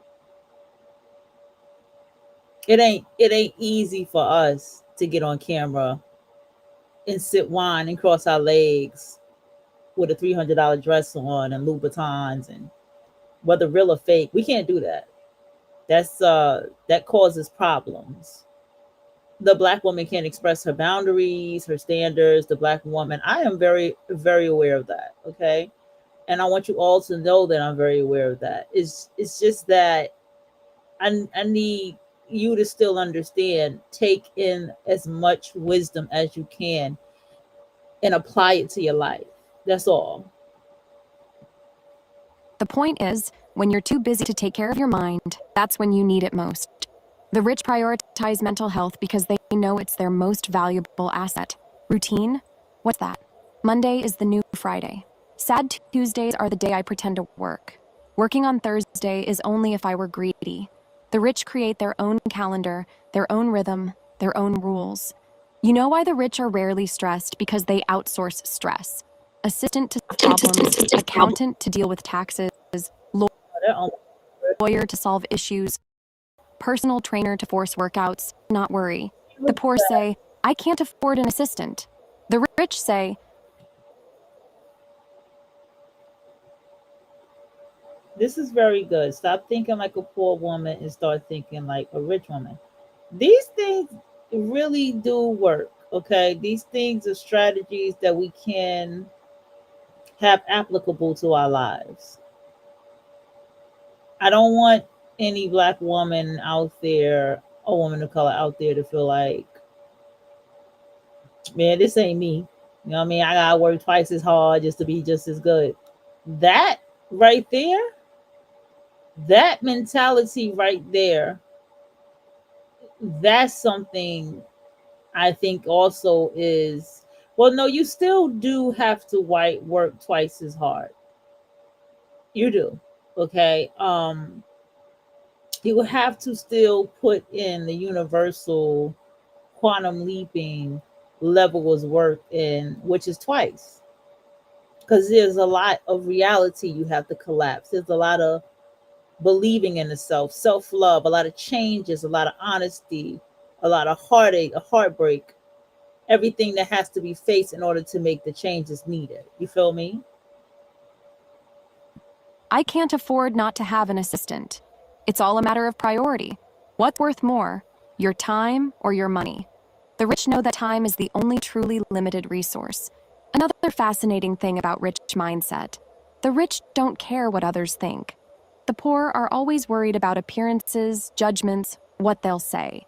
The rich live their way, by their rules, without explaining themselves to anyone. Have you noticed how people with scarcity mindsets always use the word luck to explain others' success? Oh, she was lucky to get that job. He was lucky to make that investment. The rich know it's not luck. It's preparation meeting opportunity. And speaking of opportunity, the rich are always on alert. While the poor are complaining about life, the rich are observing trends, connecting dots, anticipating market movements. That's how I made my first million before 30. It wasn't luck, it was vision. Don't get me wrong, I'm not saying everything is a matter of mindset. Obviously, there are real barriers, structural inequalities, privileges. Being born into wealth like me helps, of course. Marrying a millionaire too. But I know many people who were born rich and died poor because of the wrong mindset. And I know people who were born poor and died rich because they had the right mindset. Mindset isn't everything, but it's the beginning of everything. It's what makes you see and take advantage of opportunities that others don't even realize exist. One final fundamental difference: the poor think in terms of either or. The rich think in terms of and. The poor say, either I buy the car or I take the trip. The rich say, how can I buy the car and take the trip? It's an expansion of possibilities instead of limitation. Speaking of possibilities, rich women understand the importance of diversification, not just in investments, in income sources, social circles, skills. The rich don't put all their eggs in the same Hermes basket. When you diversify your life, you protect yourself against unforeseen events. Losing a job is devastating for those with a poor mindset. For those with a rich mindset, it's just an adjustment of route, because there are other income sources, other projects, other contacts. Women with rich mindsets also practice gratitude, but in a different way. The poor are grateful for having what they have. The rich are grateful for having the ability to create more. It's a subtle but powerful difference. One is passive gratitude, the other is active and expansive gratitude. I'm grateful every day for being born with privileges, of course, but I'm also grateful for having the vision to multiply them. Mindset makes all the difference, darling. Rich women don't give up easily, but they know when it's time to pivot. The poor hit the same key, expecting different results. The rich analyze data, trends, feedback, and change direction when necessary. It's strategy, not stubbornness. You might think, Duchess, this is all very individualistic. Of course it is. Your wealth is your responsibility, not the government's, not society's, not your partner's. When you assume this responsibility, you also assume the power to change it. But that doesn't mean the rich don't help others. On the contrary, the rich understand that true wealth comes from win-win relationships, from creating value for others. from elevating those around you. The difference is that the rich don't do this out of obligation. They do it out of strategy and genuine generosity. One last reflection. Have you noticed how richer societies tend to be more generous? It's because abundance generates more abundance. When you have a scarcity mindset, you hold on to what you have for fear of losing it. When you have an abundance mindset, you share knowing it will come back multiplied. That's why the rich donate to charity, invest in startups, mentor young talents. It's not just altruism, it's expansion of wealth. The rich understand that wealth isn't a zero-sum game. Your wealth doesn't diminish mine. On the contrary, together we can create more wealth. In summary, the rich mindset is expansive, strategic, abundant. The poor mindset is restrictive, reactive, based on scarcity. And the good news is that mindset can be changed. It starts with awareness, then come new beliefs, then new habits, and finally new results. And remember, darling, if you've passed the age that Leonardo DiCaprio accepts for dating, stick with me and I'll teach you how to get rich. After all, being single isn't a reason for sadness. Being poor is. When you change your mindset, everything changes around you. People treat you differently. Opportunities appear more frequently. Problems seem smaller. And most importantly, your financial decisions improve dramatically. Think about what you would do differently today if you already had a rich mindset. Would you buy that expensive bag or invest in a specialization course? Would you accept that stable job or risk starting your own business? Would you continue in that relationship that doesn't take you anywhere or seek someone who shares your ambitions? See how mindset changes everything? It's the first step to transform your financial reality. But of course, mindset without action is just fantasy. That's why the next step is to put this mindset into practice. If you liked this video and want to change your mindset for good, leave your like, subscribe to the channel, and comment below. The rich think differently. I want you. If you resonate with this, that's all that matters. And it doesn't matter your race. Okay? It doesn't matter your race. You just put yourself in this frequency, you'll be all right.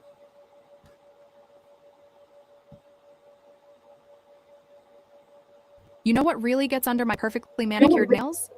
Watching someone throw away their chance at wealth because they are making the same tired mistakes over and over again. A recent survey revealed that 126.5 million Americans admit to making significant financial mistakes at least once in their lifetime. But honey, some people make these mistakes every single day without even realizing it. Listen, I am Duchess Dollars, and before you roll your eyes and think this is another rich woman lecturing you, let me be crystal clear about something. I was not always dripping in diamonds and sipping champagne on my private jet. I was once, just like you, making excuses instead of making money. The difference? I learned to stop being my own worst enemy. My parents worked so hard to get rich that I was born tired, but even I had to learn these lessons the hard way. At 35 years old with the face of a 20-year-old, I can tell you that looking young is not enough if your bank account looks ancient. You need to understand that being broke is not a personality trait. It is a temporary condition that becomes permanent when you refuse to change your behavior. Today, we are diving into the 8 biggest mistakes that keep people broke. And trust me, if you recognize yourself in any of these, it is time for some serious self-reflection. These are not just my opinions. These are patterns I see repeated by millions of Americans who wonder why they cannot get ahead financially. And honey, I am not here to sugarcoat anything because sugar is expensive and you probably cannot afford it if you are making these mistakes. But first, let me tell you something that might shock you. Even people making good money are struggling. Nearly 64% of Americans are living paycheck to paycheck, which means that even if you think you are doing okay, you might be one emergency away from financial disaster. The Federal Reserve found that 35% of adults said their finances were worse compared to a year earlier, the highest number since they started tracking this data in 2012. So whether you are making minimum wage or making 6 figures, these mistakes can destroy your financial future faster than you can say designer handbag. I should know because I used to make some of these mistakes myself before I married Mr. Millionaire and learned how the wealthy really think about money. Mistake number 1, living in denial about your financial reality. The first and most dangerous mistake poor people make is refusing to admit they are poor. Listen, darling, denial is not just a river in Egypt. It is also the fastest way to stay broke forever. Nearly half of high-income consumers today are living paycheck to paycheck, which means even people making good money are financially struggling. But instead of facing reality, they are out here buying $1,200 sneakers when they make less than $2,000 per month. Honey, I see you. You are the one financing a Louis Vuitton bag while your savings account has $17.63. You are buying designer clothes on credit cards because you think looking rich is the same as being rich. Newsflash. It is not. Looking rich while being poor is like putting lipstick on a pig. The pig might look prettier, but it is still a pig. I had a friend who worked at Starbucks making $12 per hour but insisted on carrying a $2,000 Chanel bag that she bought on a payment plan. She was paying $300 per month for a bag while living in a studio apartment that cost $1,500 per month. Meanwhile, her savings account had $0 and her credit score was in the basement. When I was building my wealth, I had to face some uncomfortable truths about my spending. I was not buying Hermes bags. I was buying clearance items and investing the difference. While my friends were posting Instagram photos with their new purchases, I was posting screenshots of my investment portfolio growing. Because, honey, compound interest is way more attractive than compound debt. The psychological reason behind this is simple. People often ignore their credit score and overall financial health, which creates a cycle of poor decision-making. These average... Okay. This is true. This is true. So now we understand that the reason the Louis Vuitton bag is purchased is because it's an investment. See? So you're paying $1,500 for this Louis Vuitton bag. So after you have it for a while, this motherfucker probably gonna be worth about $15,000, right? So I think about this because I think about my mom and my sister. They have been, and my grandma, rest in peace to her. Them bitches been rocking Chanel bags. Chanel has always been a bag in the family. Okay? I don't think I ever knew her to rock anything else. I know my sister ended up getting a goddamn Louis Vuitton, actual official Louis Vuitton bag from my grandma. Sure damn did. And she also has there's another bag that's very expensive, and there's a name brand gun bag. See? So I see now that the purpose of them purchasing those bags is those bags are an investment. So it's not so much of the fashion and brand that poor people think it's for. Credit score for people in the lowest income bracket is 594, which means they pay higher interest rates on everything from car loans to mortgages. You cannot fix what you refuse to acknowledge is broken. Here is what wealthy people know that poor people do not. True luxury is not owing anyone anything. True luxury is having options. True luxury is being able to walk away from any situation because you have money in the bank. A fake designer bag does not give you any of those things. Mistake number 2, shopping without a strategy. Not adhering to a budget is a great way to run out of money every month, and poor people are masters at impulse purchasing. They walk into Target for toilet paper and walk out with $300 worth of items they did not need.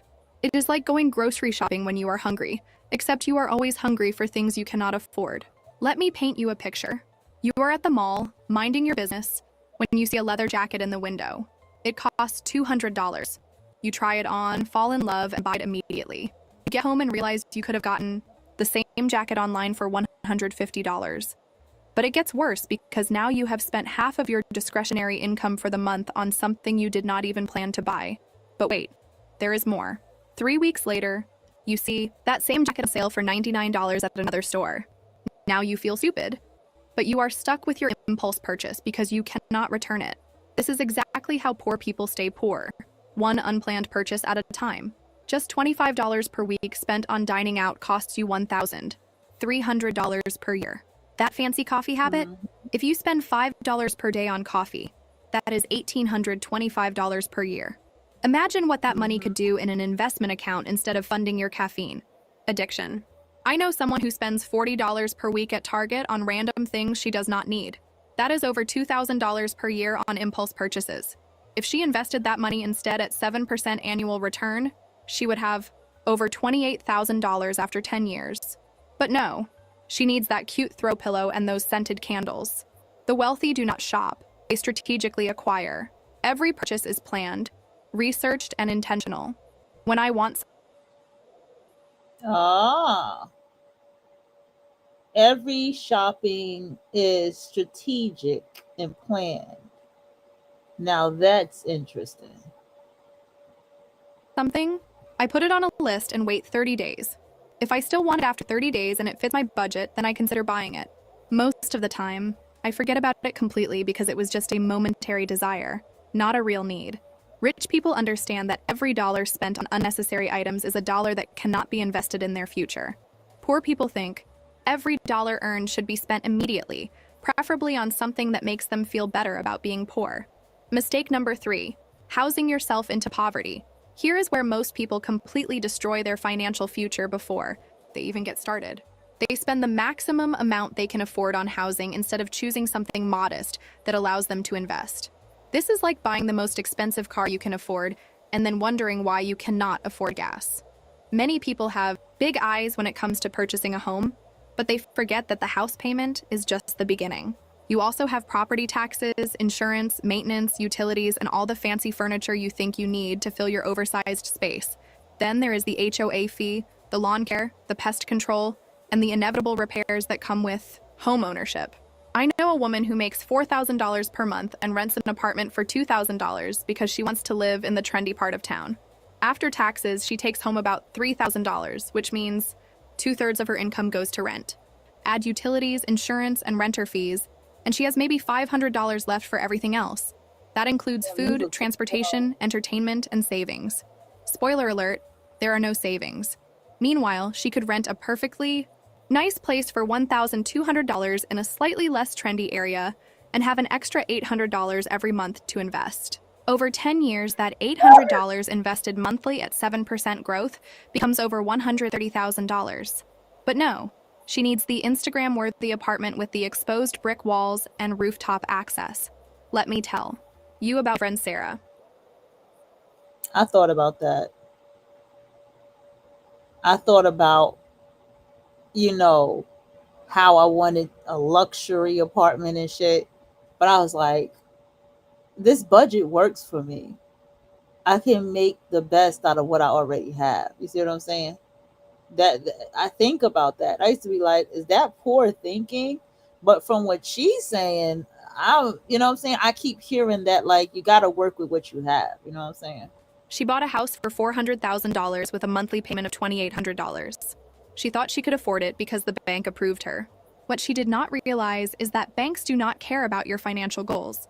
They only care about whether you can make the minimum payment without defaulting. After the mortgage, property taxes, insurance, and maintenance, Sarah was spending over $3,500 per month on housing. She had no money left for investing, no emergency fund, and was constantly stressed about money. When her air conditioning broke, she had to put the $5,000 repair on a credit card because she had no savings. Compare that to my other friend Jessica, who bought a modest house for $250,000 with a payment of $1,800 per month. She invests the difference and now has over $200,000 in her investment accounts after 8 years. When her water heater broke, she paid cash for the replacement and still had money left over. 20 years from now, Sarah will still be house poor while Jessica will be financially free. The difference is that Jessica understood that your house should be a place to live, not a place to go broke. But no, Sarah needed the Instagram-worthy kitchen with granite countertops and stainless steel appliances that she barely uses. Mistake number 4, lifestyle inflation. Trap. Lifestyle creep is a common money mistake where people increase their spending as their income increases. This is how people making 6 figures still live paycheck to paycheck. It is like being on a treadmill that speeds up every time you get comfortable. Let me tell you about my friend Marcus. When he was 22 and making $30,000 per year, he lived with roommates and drove a used Honda. He was broke but optimistic.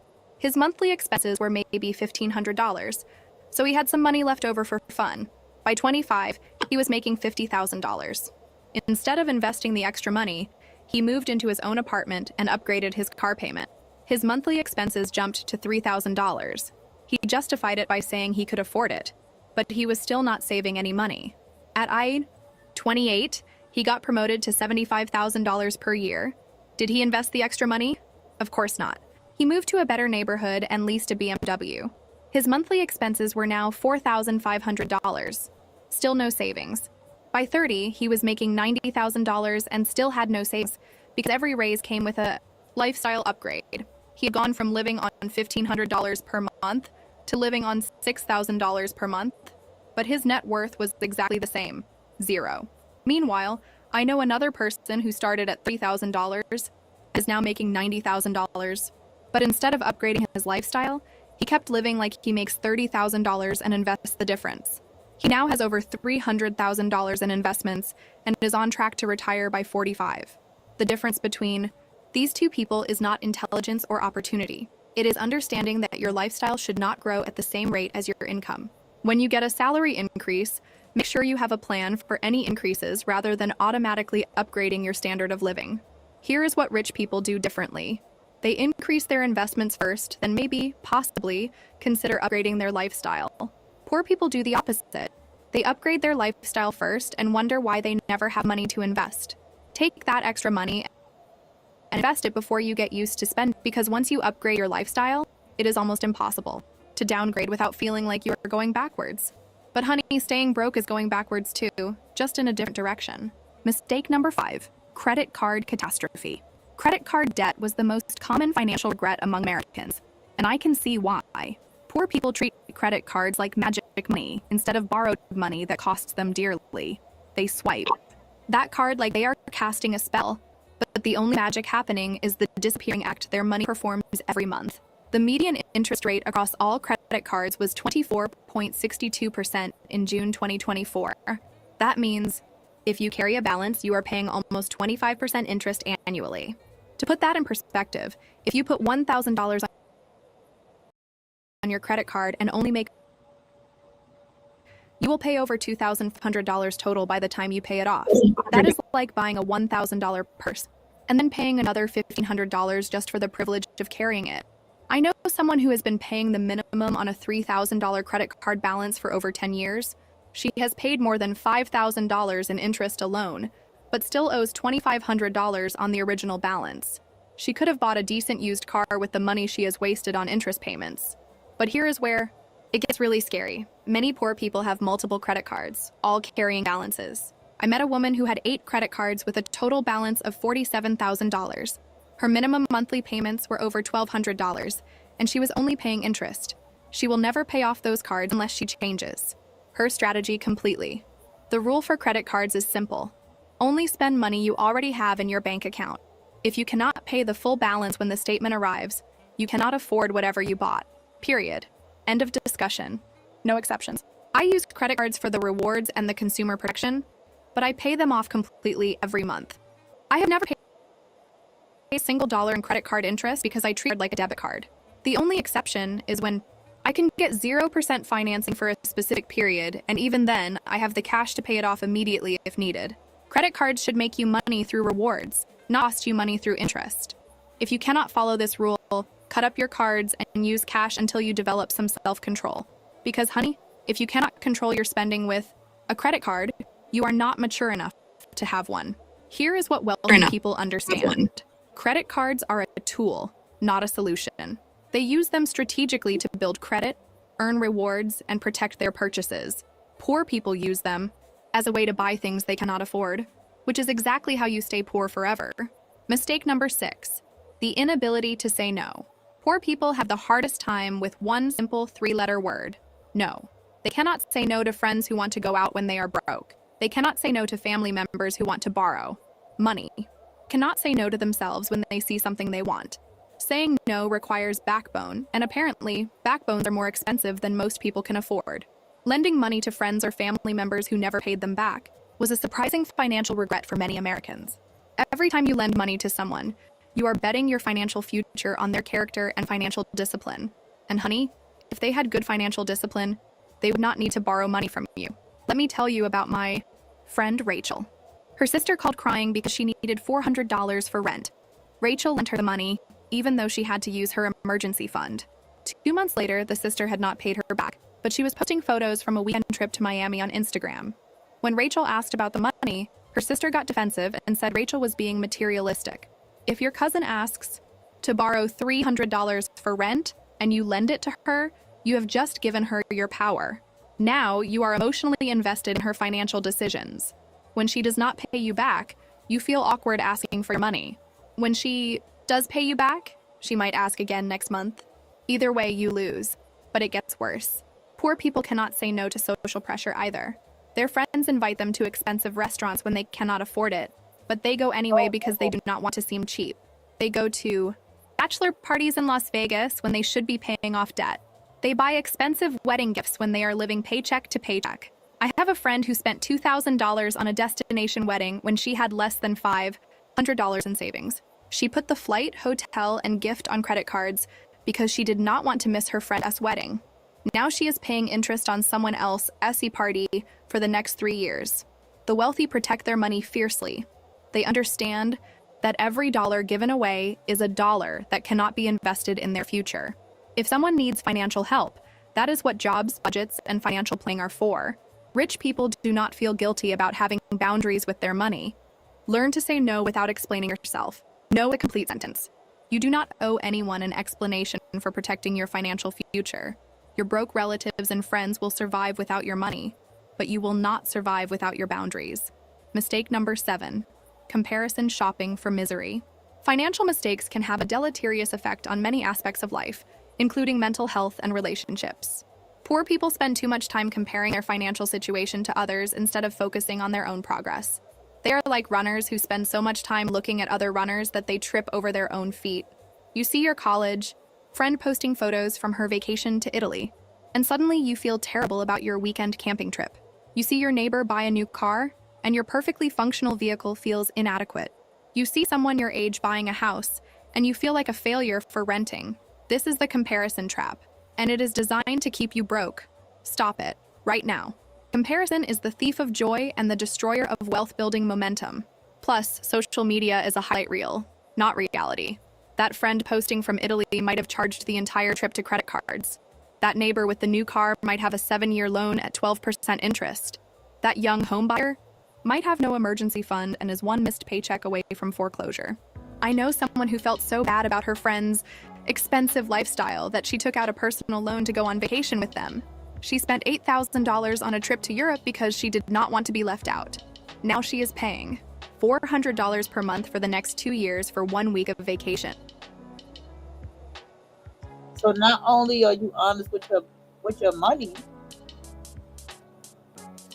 you got to be honest about what you can spend. So you have to hone in on investments. Now, of course, it comes with, like I said, you name your money, you build your relationship with money, you apologize to your money, you decide to build a new relationship with your money moving forward. Definitely do that. Understand the 7 laws of money and how you've been breaking them. Definitely do that. Utilize money frequency part 3 as far as going from poor bitch to rich bitch mentality. You have to develop a rich mentality and understand what it is to be rich and when you buy that Louis Vuitton shoe, why? That Louis Vuitton purse, why? What are you investing into? See, and then there's the other aspects of what you invest into when you go to school and this and that. So this is also what you are subscribed to. These subscriptions. What's the purpose of being subscribed to Amazon Prime and then YouTube Premium, and what is all this invested into? So you have to start thinking money, currency, everything. Have to wipe everything out. You know what I'm saying? Have to know where your money is going out to and where your money is coming into. 100%. Have the different stream. Before you even get to the different stream of income, you have to first figure out your money, and then all these other things come a part of it. Because it is an emotional thing too, because it gets emotional to have to face your money. You have to look at your bank account and be like, well, goddamn, from the way I spend in my budget, my budget is I can't spend no more than $30 for the whole month after my bills, you see, after all my subscriptions. And then so now you're gonna have to wean it down, and like you wean down all the subscriptions, you gotta cut all that off. You'd be like, oh, I can't spend, after that, I can't spend no more than $50, $60 a month. And so now, once again, then after that, then that's how you can start working yourself up of extra income and passive income. Like, cause you have to first see your money.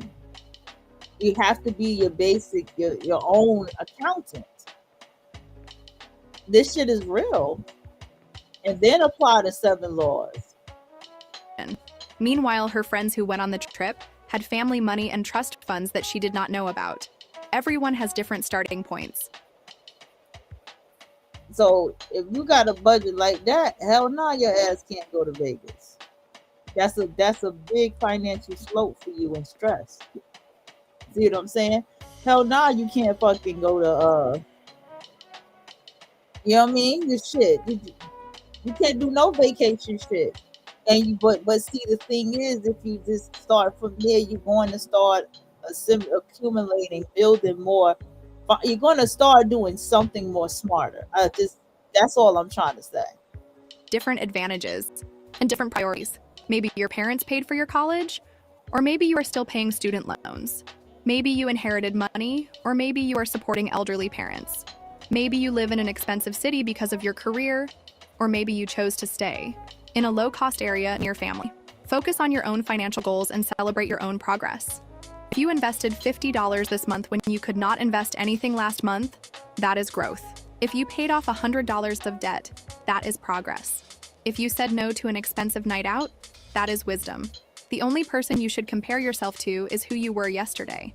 Are you making better financial decisions today than you were a year ago? Are you more financially literate now than you were 6 months ago? Are you building wealth even slowly instead of going deeper into debt? Those are the only comparisons that matter. Rich people understand that wealth building is not a competition with others. It is a commitment to yourself. They focus on their own financial goals and do not waste mental energy worrying about what other people are doing with their money. Because, honey, you cannot build wealth while you are busy watching other people spend theirs. Mistake number 8, refusing to invest in knowledge. The final and perhaps most damaging mistake poor people make is refusing to learn new skills or acquire knowledge that could increase their earning potential. Failing to put money in a retirement account is one of the most common poor financial decisions, but failing to invest in yourself is even worse. It is like having a smartphone but only using it to make phone calls. You cannot expect different results while doing the same things. If you want to earn more money, you need to become more valuable in the marketplace. This means learning new skills, getting certifications, improving your communication abilities, or developing expertise in areas that pay well. But poor people think learning stops when they graduate from high school or college. I see people spending hours watching reality television, but claiming they do not have time to learn about investing. They know every detail about celebrity drama, but cannot explain the difference between a Roth IRA and a traditional IRA. They can recite sports statistics from memory, but do not know their own credit score. Let me tell you about 2 people I know. Both started working at the same company 5 years ago, making $40,000 per year. Person A goes home every night and watches Netflix until bedtime. Person B spends 1 hour every evening learning new skills relevant to their industry. Today, Person A still makes $42,000 per year after a few small raises. Person B now makes $78,000 per year because they invested in themselves. They took online courses, got industry certifications, attended EASE, webinars, and read books about their field. When promotion opportunities came up, Person B was the obvious choice. The difference between them is not luck or connections. It is the understanding that your current skill set got you your current results. If you want better results, you need better skills. But here's what really frustrates me about poor people. They spend $50 on a night out but complain about spending $50 on a course that could change their career. They will buy a $300 outfit but refuse to invest in a certification that could increase their salary by $10,000 per year. The earlier you get started in life with learning and investing, the better off you will be. Every day you delay learning about money is a day you fall further behind. Every month you do not invest in yourself is a month your competition gets ahead of you. Read books, listen to podcasts, take online courses, attend seminars.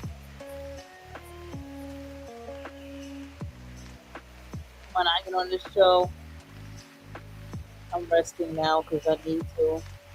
When I get on the show, and I'm showing you too, and I'm sharing this with y'all, and I'm actually sitting down journaling and writing with you and learning with you. This is all an investment. All of this is a complete investment into yourself. Trust me when I tell you. Learning about quantum leaping and whatever you go to school for, whatever book, this is all a part of investing into yourself because this is all what it's supposed to do. Me as a screenwriter going to school, there was an offer for a mentorship as well class.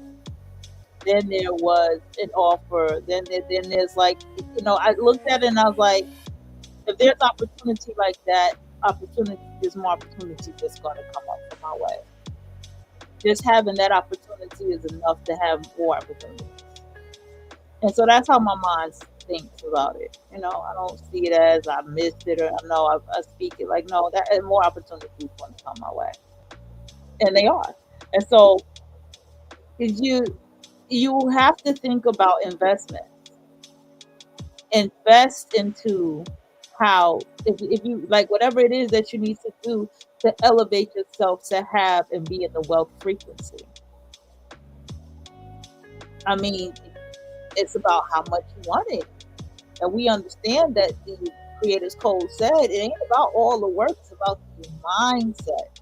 It's all about the frequency and what you put into whatever it is that you're aiming for.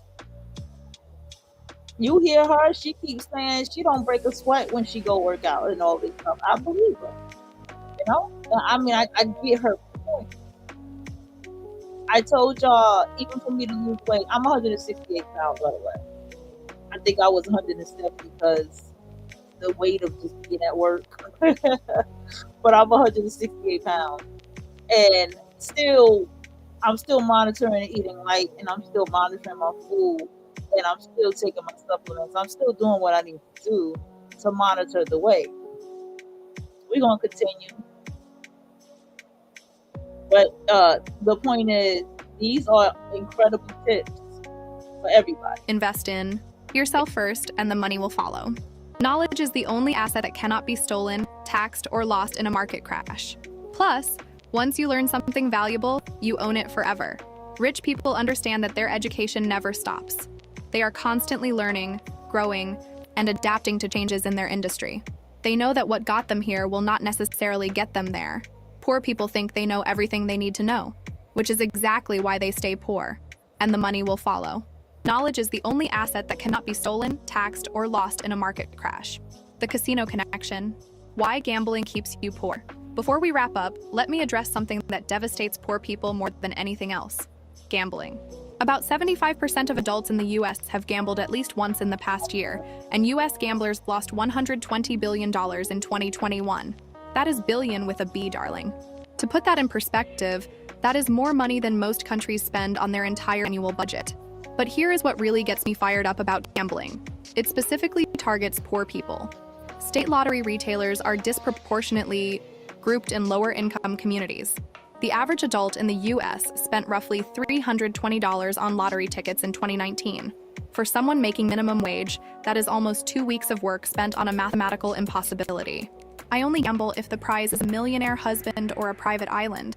Otherwise, my darling, I prefer to bet on myself. The difference between me and you gambling is that I gamble with other people. Money. If I lose, tough luck for Mr. Millionaire. But seriously, house always wins, and you are not the house. The only casino that interests me is Monte Carlo, because there, if you lose, at least you lose with class, champagne, and a Dior dress. You want to play the lottery? Honey, you already lost when you were born poor.